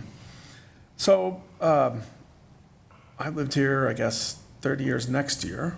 This may be unique, may not, but I've lived on 4 different streets in those 30 years. I started on Benton Avenue, and then some of my neighbors remember we were neighbors on Benton Avenue. Then I lived in Huntington Avenue. I see some of my neighbors that were in Huntington Avenue when I lived there. Then I moved to Circle Drive. I see some people from Circle Drive. That was a rental, long-term rental. Then I moved up to Chicago Avenue and Park. I see some of you there. And I'm now in my last place, which is a little tiny 1,600-foot cottage on Berry Avenue, right next to Wayzata West Middle School. Although don't come and throw eggs at my house, please. I struggle with this. Berry Avenue has 4 long-term, sometimes flipped to short-term rentals on Berry Avenue. And I've seen the positives and the negatives of it flipping from short-term to long-term. One of those houses just sold on September, right after Labor Day. So it'll go back to an individual home and won't be rented anymore, but that leaves 3. I struggle with this. I like Mr. Sorensen and am generally a pro-property rights individual. And my position on this is stayed consistent. It's going to stay consistent tonight. I would support, common sense regulation and continue to allow them in a very regulated fashion. I'm not going to waste everyone's time and kind of go into my arguments behind it, but I do feel as the mayor to offer a balanced set of perspectives in this dais, which is my responsibility, right? Regardless of my opinion. I just want to read a couple of the common sense regulations that were proposed. I don't think it's going to move anything, but I just want to put it out there. And then I have some other concerns about the finer grained details if this was to pass tonight as presented. So I'm just going to read a few of these. Again, it doesn't necessarily represent my position personally, but it's my responsibility to have balanced perspective for everyone to consider. So I'm just going to do that. And this came from at least 1, maybe 2 current operators. Put a limit or a max on the number of licenses, so no more than 20. Allow only 1 STR per block. Require an annual license requirement with a significant additional fee. Annual owner-operator compliance training and orientation. Create a STR owner's governing body. This is something you brought up, Mr. Parkhill, to help take off the administrative burden on city if you had a long list of regulations. A maximum of 6 days per month or 52 rentals per year. It goes on and on. I felt compelled just to put that into the record so that the record shows, all sides of this in a more balanced way. So here are my concerns. It looks like, a ban may prevail.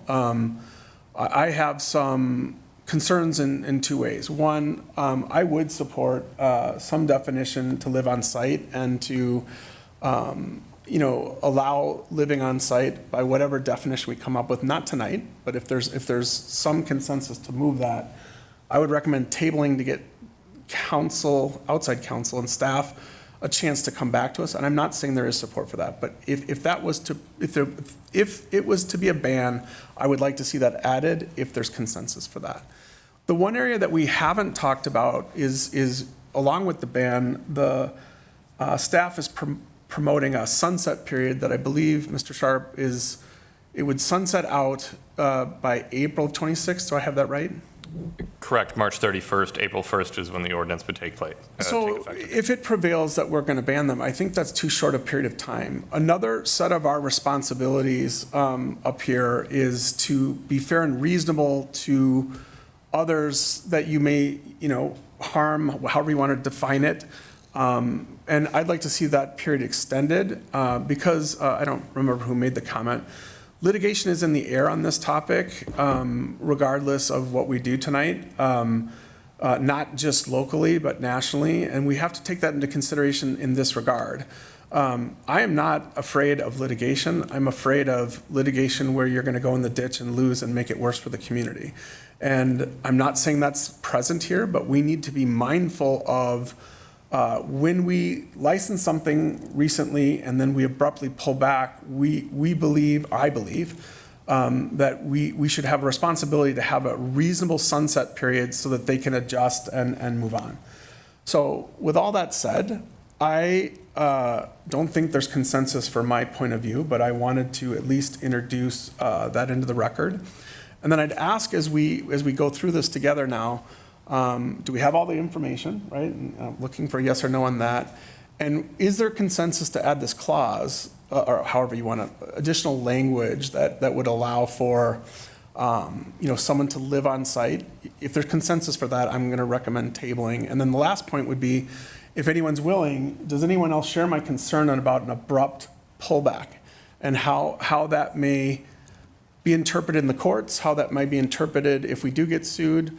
I'm not asking for a legal perspective. Certainly our city attorney can weigh in with a legal perspective, but I have a practical business perspective on it. That common sense, judges, when they look at what you do, they look at the legal side, they also look at the practical and reasonable side. And I don't want to be interpreted as being not reasonable in changing our mind. We have every right to change our mind, but let's be reasonable about the period of time that we pull back. So those are my comments.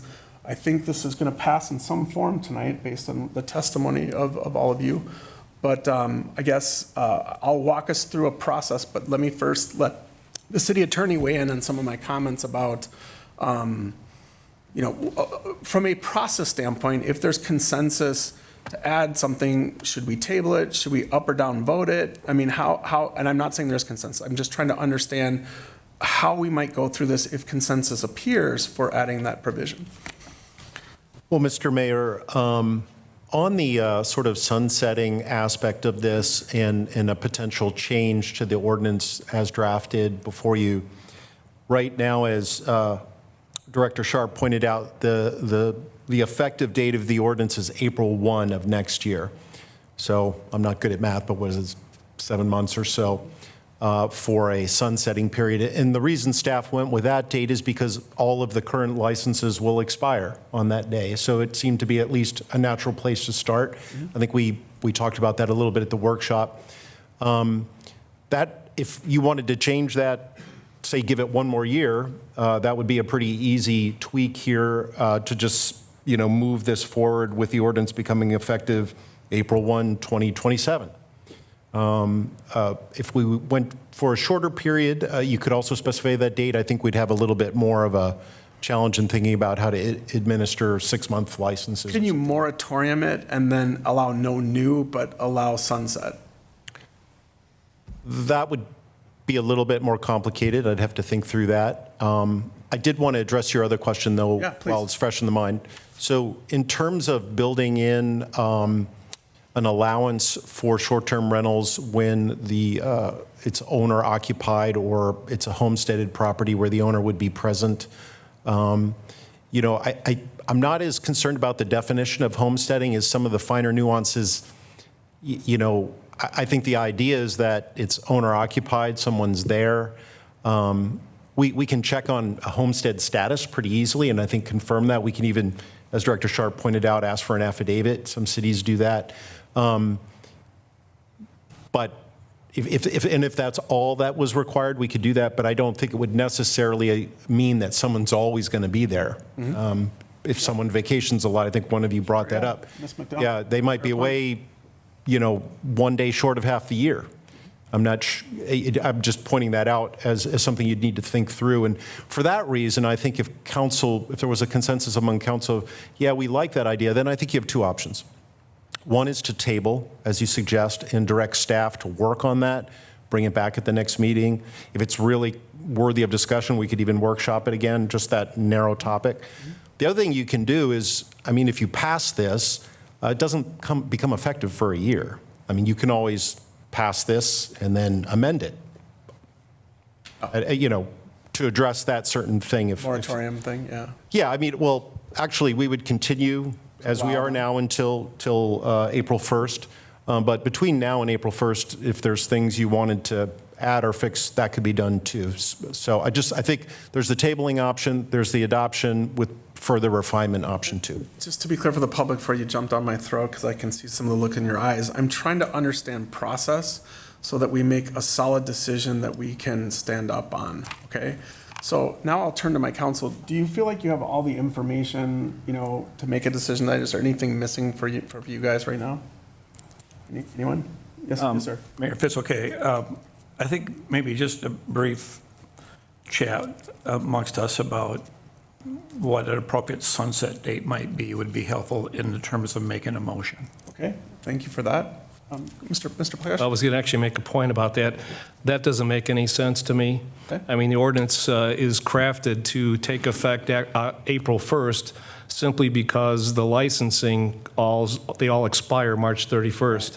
So if we were to extend that, that would mean that all these license holders whose licenses would be ending March 31st, we'd have to contemplate renewing them, which doesn't make sense if we're going to ban them. So I don't think that makes any sense at all. I think it stands on its own the way it is.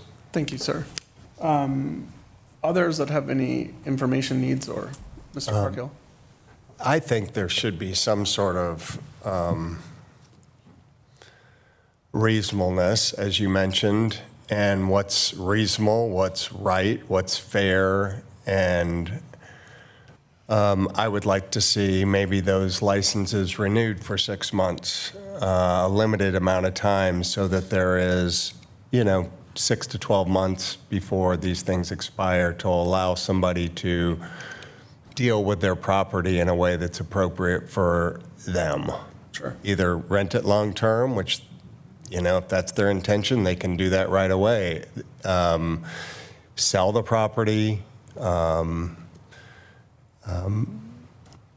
I don't know, but it seems like something a little bit more reasonable. 3 more months, 6 more months or something would be a reasonable thing to do. Sure. And maybe a right thing to do. Thank you, sir. Anyone else want to weigh in on more information? Then I'll try to draw out if there's consensus for adding either of these two things. Respectfully, completely disagree. I think nearly 7 months is plenty of time to get your ducks in a row, and if the license expires, it's clean. And I just can imagine what one more summer would do for all of these people. I think that's too much. And just one more thing that I want to add on, is there a way to regulate, and you listed off this list, and those were things I had thought of too, but what kept coming to my mind as you read that list was, who does enforcement fall on? I think that means it falls on you guys and us as neighbors. Now we're the ones who have to call and tattle on our neighbors, or God forbid, get it wrong, and then you're embarrassed. And it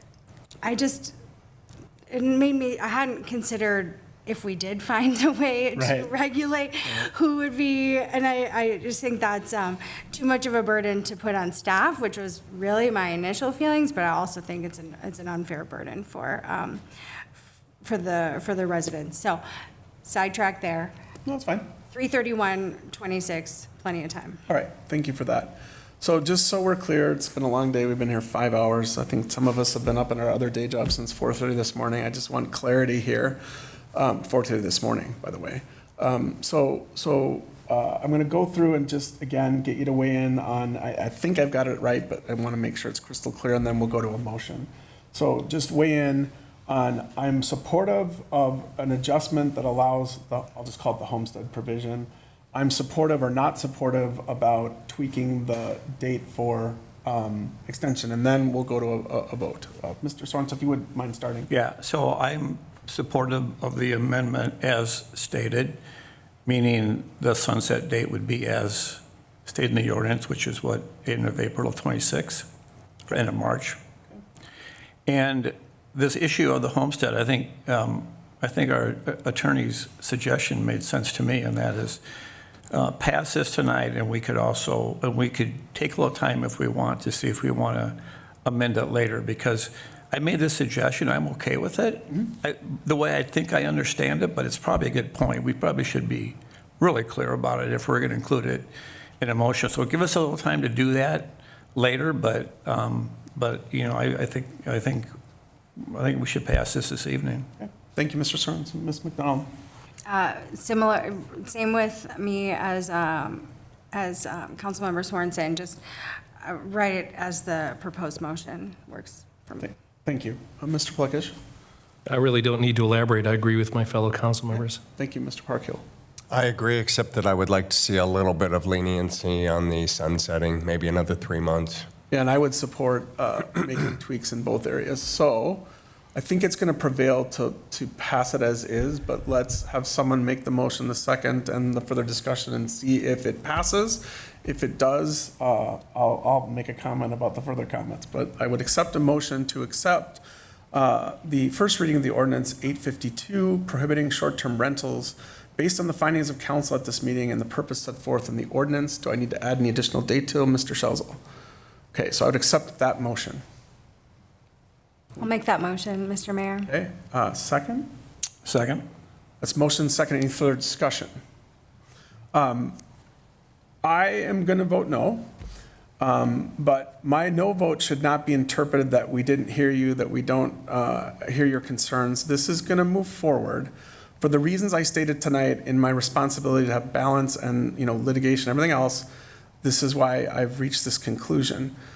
For those of you who know me pretty well, you're not going to be surprised by this vote. It doesn't mean that I don't acknowledge that there's issues with this, that I don't listen or hear what's going on. I have been consistent on this since I returned to council, so I just wanted to explain my no vote. I'm still your neighbor. I expect to be neighborly with you when we're done. So it's been motioned and seconded. I had further comments. Any further comments from anybody else? Okay, so I would accept a roll call vote just so we get it done. Councilmember Parkhill. Aye. Councilmember Plekish. Aye. Councilmember McDonald. Aye. Councilmember Sorensen. Aye. Mayor Mullen. No. So I'm going to respectfully request a 5-minute recess because this whole room's going to dump out and there are going to be chitter chatter. So let's just take 5 minutes, let the room clear. We'll come back in 3 to 5 minutes and continue with our business. Short recess, please.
Okay, we're returning to session after a brief break. We're still on new business item B. Nope, sorry. Flip the page. Item C. Consider approval of the first reading of ordinance 853, amending chapter 805 subdivision. I will turn it over to Mr. City Manager, please. Thank you, Mr. Mayor and Council. Again, I will turn this over to Community Development Director Sharp for a presentation. Thank you, Mayor and Council. In the interest of expediting the meeting, I'll go through relatively quickly. If there are questions, please feel to interrupt me as I go through. This is a topic that has been discussed at 2 different workshops, so the Council is familiar with the general provisions of the ordinance as they've helped craft them through the process. Staff recommends approval of the first reading of ordinance 853 to amend chapter 805 subdivisions. In terms of the background history, subdivision ordinance was identified in 2023, similar to short-term rentals, as a strategic priority.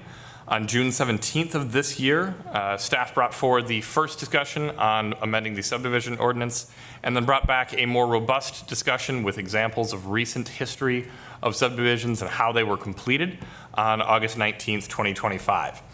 At that time, staff was able to obtain very good direction to be able to draft the ordinance before you this evening, and I will go through the criteria and provisions of where that would, where the proposed subdivision ordinance would apply as crafted through a combination of staff research and council direction at that August 19th, 2025 meeting.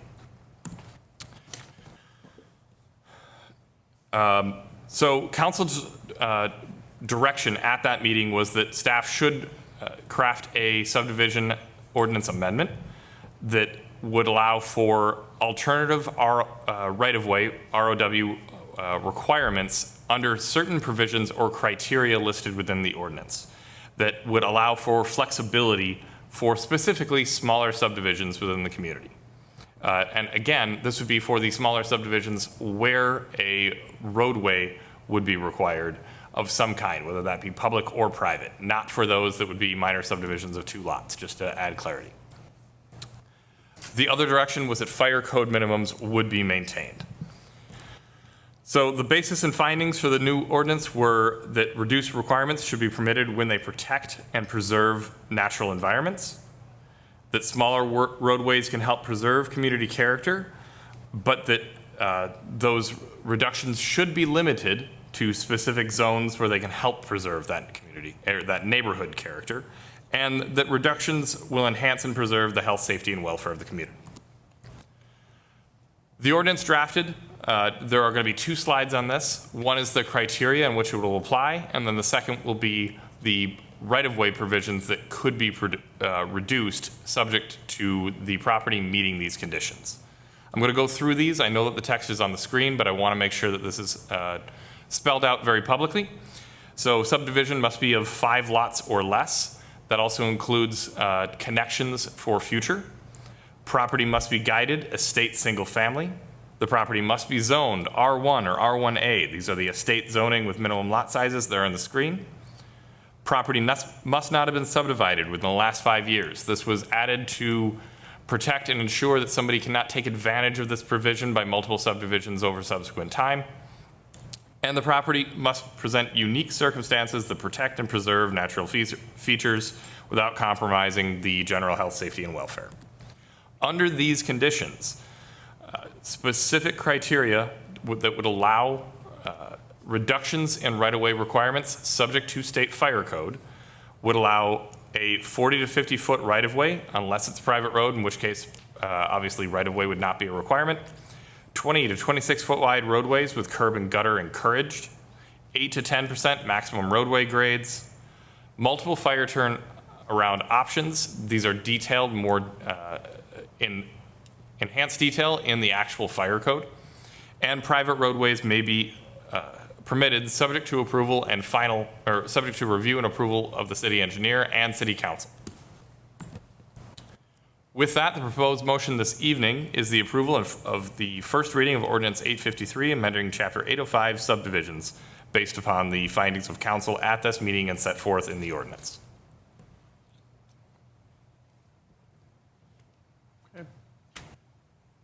So, any questions of staff at this moment? Yeah, Mr. I've got a few, actually. Please, sir. If you want to back it up 2 slides, I'll start with that one. Okay, here, I'm a little curious about the third bullet point there. It says property must be zoned R1 or R1A. I'm okay with that part, with a minimum lot size of 0.9 acres, but the 1.8 acres number intrigues me. Why would this not apply to properties that are, say, 6, 7, or 8 acres? This is the minimum lot sizes in R1 and R1A. Those are the minimum Those lots. are the 2 different minimum lot sizes within those zones. Okay, it was It's not not- meant to be the upper limit, so if you were a 10 acre but R1A, you couldn't. It was Okay. the minimum lot sizes within those zones. Okay, if it had been and instead of 2, it would have been clear. And go to the next page, which is actually a little bit more interesting to me. The first 3 bullet points all have a range, and I'm curious why there's even a range. Are we saying that the right-of-way must be a minimum 40 and a maximum of 50? What is that supposed to mean? The range is meant to allow for additional Mayor, Councilmember Plekish, the range is meant to allow for additional flexibility. In some instances, a 40-foot right-of-way may be appropriate. In other instances, because of the design, say curb and gutter or utilities, a 45-foot right-of-way may be more appropriate, or it may go all the way up to the 50. Okay. Similar with a 20 to 26-foot wide roadway. So the number that's set is dependent on the property? Correct. We're Okay. attempting to mimic PUD ordinance requirements or flexibility within the subdivision ordinance. So here's a perfect example with the roadway width, actually. If you were to do a ditch format rather than curb and gutter, you may need additional right-of-way because it's going to be a larger section, because curb and gutter actually allows for, well, a wider roadway, potentially less right-of-way. So the 2 can compete with one another, and therefore the range fits the design and the property. Okay, and I assume it's the same for the third bullet point, that in some properties, 8% for reasons of what's unique to that property can be no higher than 8%, but others might go as high as 10%. Mayor, Councilmember Plekish, that's absolutely correct. Call me mayor. You hear that? Well, hey. Sorry. Mayor Pro Tem. Hold I on. was referring to mayor first, then council member, to be clear. Oh, for a moment, I had my moment of fame. So, okay, and that's, right now, the maximum is 8%, is that correct? And so we're just extending it by, okay, very good, thank you. Thank you, Mr. Plekish. Other questions, Mr. Parkhill? I have a question. Yep. I don't think your mic is on. Thank you. Okay, so on the 40 to 50-foot right-of-way, unless it's a private street, what does that mean? Mayor, Councilmember, what that means is you don't need a public right-of-way for a private road. So a private road would have its own design features. It could be 20 to 26 foot wide, 8 to 10% grade, but you don't need public right-of-way. You would just need an easement for access. So if it was a private street, you could have a 26-foot wide road and that's it. Is that what you're saying? No. If it were a private road, you could have a 20-foot wide road, you could have a 26-foot wide road, or anything in between that. It would just be whether have it's to be publicly 20. owned Okay. and maintained or privately owned and maintained. So private, they could just have the road, but not anything on the sides? Not any Depending right-of-way upon on the sides. design, it wouldn't be maintained. The essential difference between public or private is who's maintaining over time, not the design. The design would vary based upon whether the city wants to obtain that right of way due to maintenance, or whether it might benefit. As we presented on some of those historical contexts, there were several of the PUDs that were insistent that they wanted to maintain their own roadways, even if they were building to very close to city standards, simply because that was part of the character of their neighborhood. So are you all, okay, I'm still lost on this. Are you still required to have a 40-foot wide area around a 20-foot road? So 10 extra feet on either side? Would that be the minimum? Councilmember Parkhill, no, the design would dictate the roadway, but you wouldn't be dedicating any right-of-way. So a private road doesn't width. necessarily have to have right-of-way? It does. I thought I it asked does that not already, need so, to. okay, Nope. glad we clarified that. With a private road, you would never have right-of-way. And that would probably not meet state fire code, right? Because you have to have a right-of-way with fire code. Is that not one of their requirements? Mayor, Councilmember Parkhill, no, that is not a state requirement. Only the roadway designs are fire code minimums. There isn't a minimum for a private roadway, driveway, or public roadway requirement within state fire code. Okay. State fire code requires the design of the roadway to meet fire codes. Okay, thank you. That's great. Thank you, Mr. Parkle. Any other questions of staff? Okay, I don't have any questions, but I want to just try to summarize my understanding of this. So we tweaked this design for flexibility based on the workshops, based on past experience. It's allowing public or private. It's allowing up to 5 lots, or 5 lots. It's 20 to 26 foot public or private. The 40 to 50 foot right of way applies only when it's public, not private. We're allowing flexibility in the grade because it gives us, we know from all the stuff we looked at, there's varying topography and such, so it gives us flexibility there. Our fire truck turnaround options goes to the fire code, so it has several options that we would work through. And a private roadway would be permitted. So with that, I would accept a motion to approve ordinance 853. I'll make that motion, Mr. Mayor. Do I have a second? I'll second. Thank you, Mr. Pluckish. Any further discussion? All in favor say aye. Aye. Aye. That passes. So that's unanimous support of that text amendment.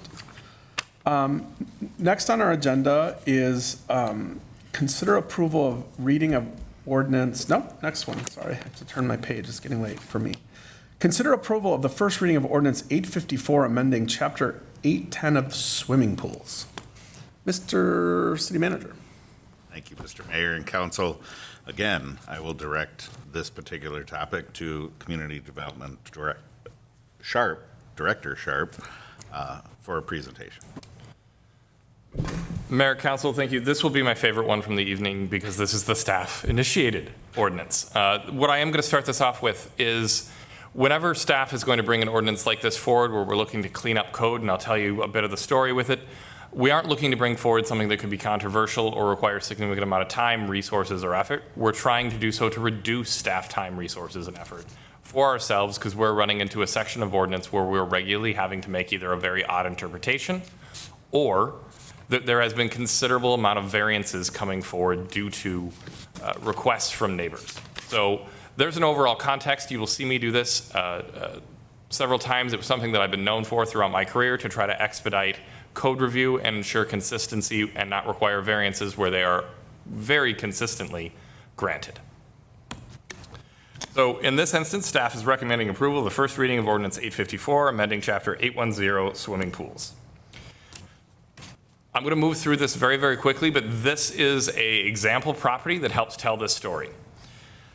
So this is 420 Highcroft. We had a permit review come in. I'm very new to the city, and I'm doing my initial permit review on this property.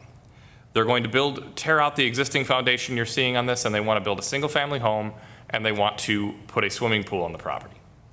The issue being presented, as you can see in my notes, there's a front and side noted on this. And where my initial review comes up is our code requires around swimming pools a fence of at least 5 feet in height. And then within our fence ordinance, for any side property line abutting a public right-of-way, it must be treated as a front. And in that case, we don't allow any fences that exceed 4 feet in height. So now this property needs a fence variance in order to have a pool. These are the types of conflicts that when staff identifies, we either need to make an odd interpretation that often could be subject to litigation, or we need to come forward with a code amendment. I had worked with the proposers of this project, said that staff would bring this forward. We have done so, and the reason why I wanted staff to bring this forward is upon further review of the ordinance, you'll see that there's a couple of other provisions that I've wanted to change to help clean up this section. Most of these are intended to be of very low significance and meant to be ancillary to the primary point of cleaning up that conflict of 4 foot and 5 foot. So this slide was intended as my summary of that. So I'm going to move through that quickly. We have 4 different amendments essentially here. And there's only one other one that I'm going to go into any great detail on. But there's that conflict between the 5 foot and 4 foot. There's also mechanical equipment setbacks. We want to align that with the zone that you're in, so whether that's 10 foot or 5 foot. Right now, that's 50 foot. There's a lot of properties that can't meet a 50-foot setback for their mechanical equipment for the pool, when the pool is only required to have a 10-foot setback. We did add provisions that it must be fully screened and not visible from nearby properties, and that screening must meet our screening requirements. So as we've looked through past permits, that has been what's been required. The third item that I'll go into a little bit more detail on is the ASTM compliant pool covers in lieu of fences. This is an item that if council has been presented before, and if there are significant concerns, I'd want to drop it from this ordinance amendment and move forward with the other provisions. And then the other aspect is simply so that we get common concerns from outside parties of where do you find the setbacks, and it was a confusingly worded provision that we're amending. You'll see that in the draft ordinance.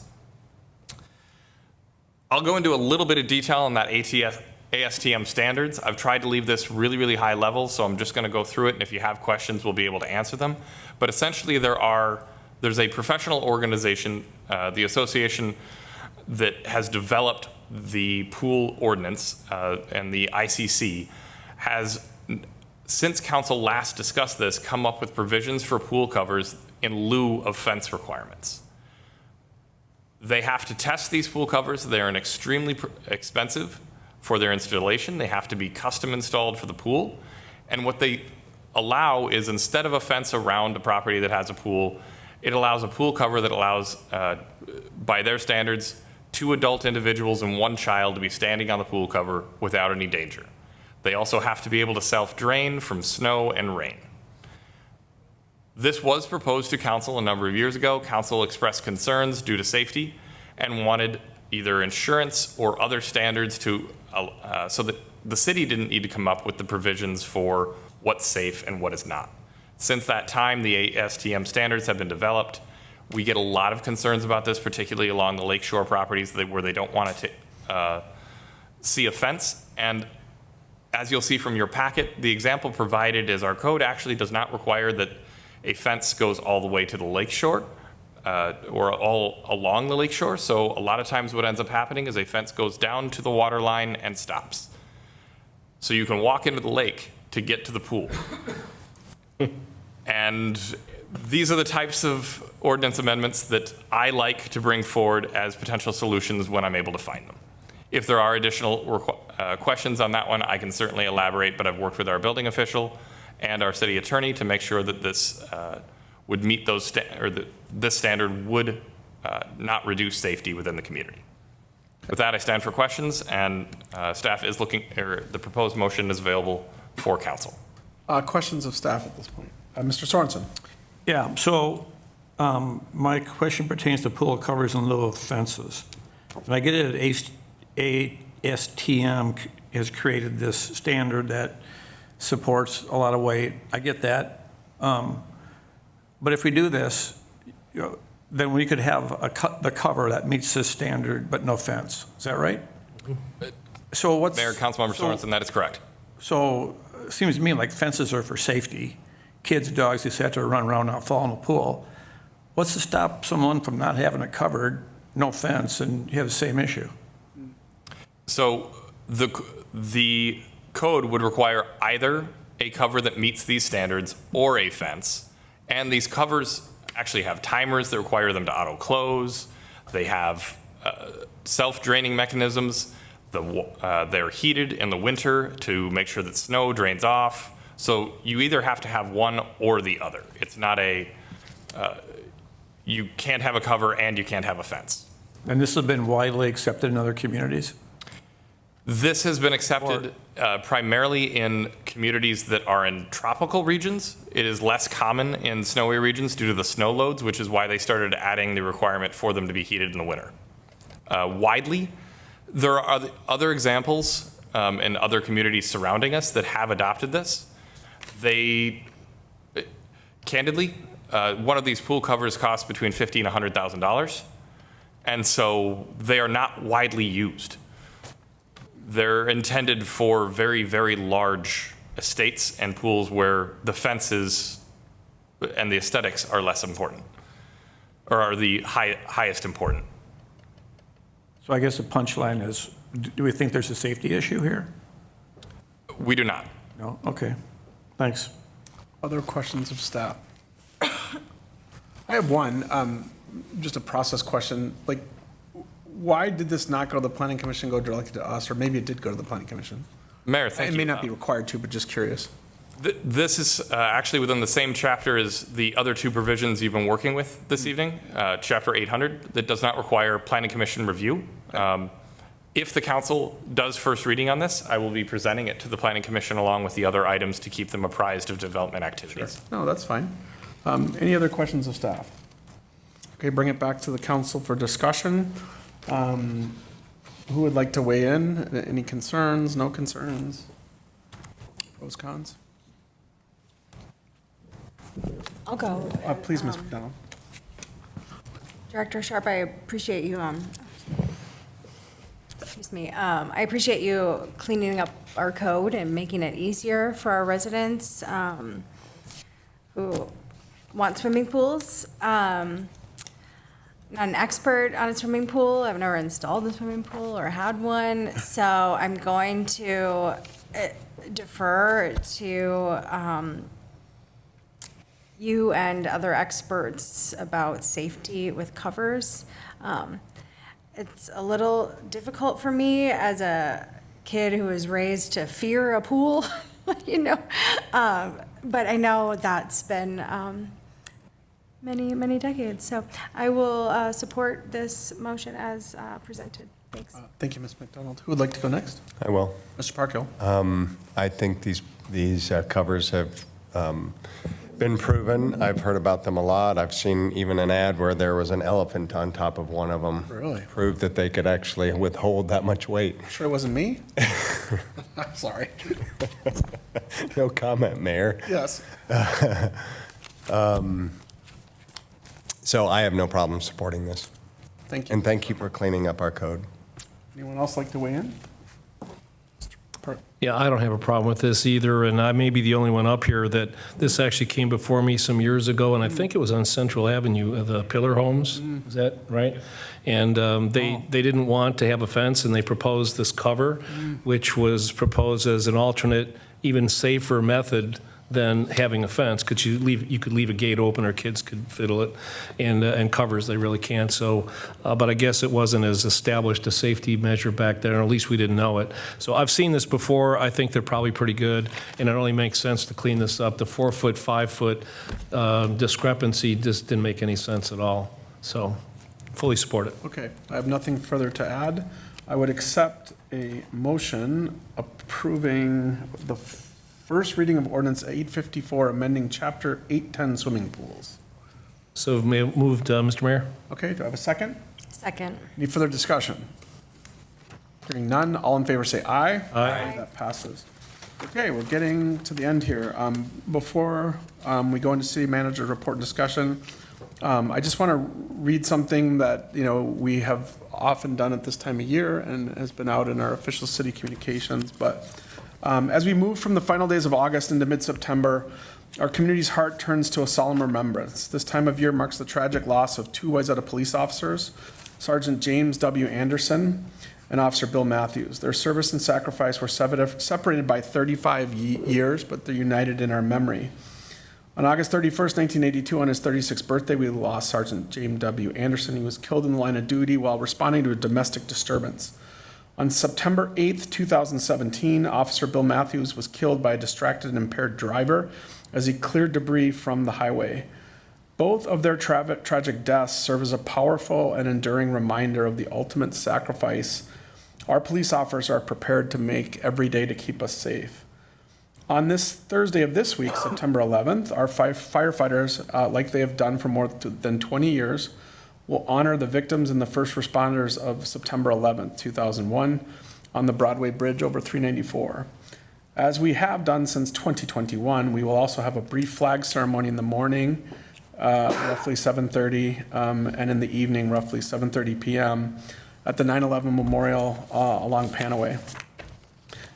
I'm going to try to get through this. In light of the recent threats of violence right here in our town today, at the Wayzata Library, which happened last week but announced today, and the tragic events of Annunciation Church in Minneapolis last month, I want to honor all victims of senseless acts of violence or threats. And based all of this, I would offer with profound gratitude the citizens of Wayzata honor all our peace officers. They are the keystone of our safety, the enforcers of our law and order, and the first responders in times of crisis. They are our peacemakers who risk their own lives for ours, and I invite all citizens to reflect on their courage, their devotion to duty, and the sacrifices they and their families make in their commitment to public service. And thank you for allowing me to read that. That was in our city communications and has been for years, similar versions to it. So thank you for letting me read that. With that, I'll turn it over to the city manager for his official report and any other items. Thank you, Mr. Mayor. In light of the time, I'm going to keep my comments brief as well, and I appreciate your noting the recognition of our fallen police officers as well as the activities of upcoming September 11th. I was going to note those myself. I do want to provide a heartfelt thanks to not only the council, but our police, fire, public works for participating in the activities of the James J. Hill Days activities this weekend. It was a beautiful weekend for the most part, a couple little spits of rain at the end of Saturday, but for the most part it was amazing. So thank you for all your efforts and participation.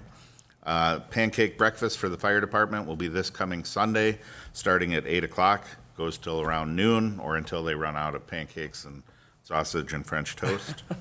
And then lastly, I just wanted to update the council on the city manager recruitment. Mayor Mullen, Councilmember Sorensen, and myself will be meeting tomorrow morning to evaluate the 5 proposals that we've received and try to narrow those down to a smaller group that we can then present to the council for further action and consideration.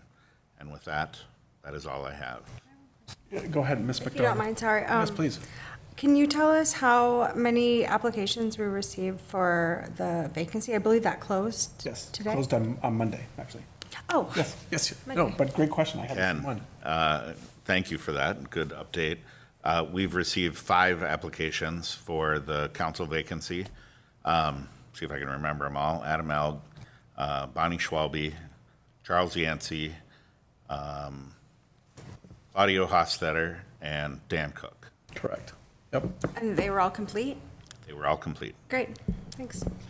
On that topic, so the current plan of record is to interview those candidates on the 23rd before our council meeting. Mr. Park will have to recuse himself from those interviews and potential action that night or clicking 2 weeks forward from that. Also, Mr. Parkhill will be honored that evening at 5:45. So I'll need to huddle up with each of you if you want to speak, to make sure there's time on the agenda, to honor our colleague. If you wish to speak, want to make sure you get that opportunity. I am going to try to get a hold of Mr. Parkhill's spouse to see if I can dig up anything interesting to say in addition to what I already plan on saying.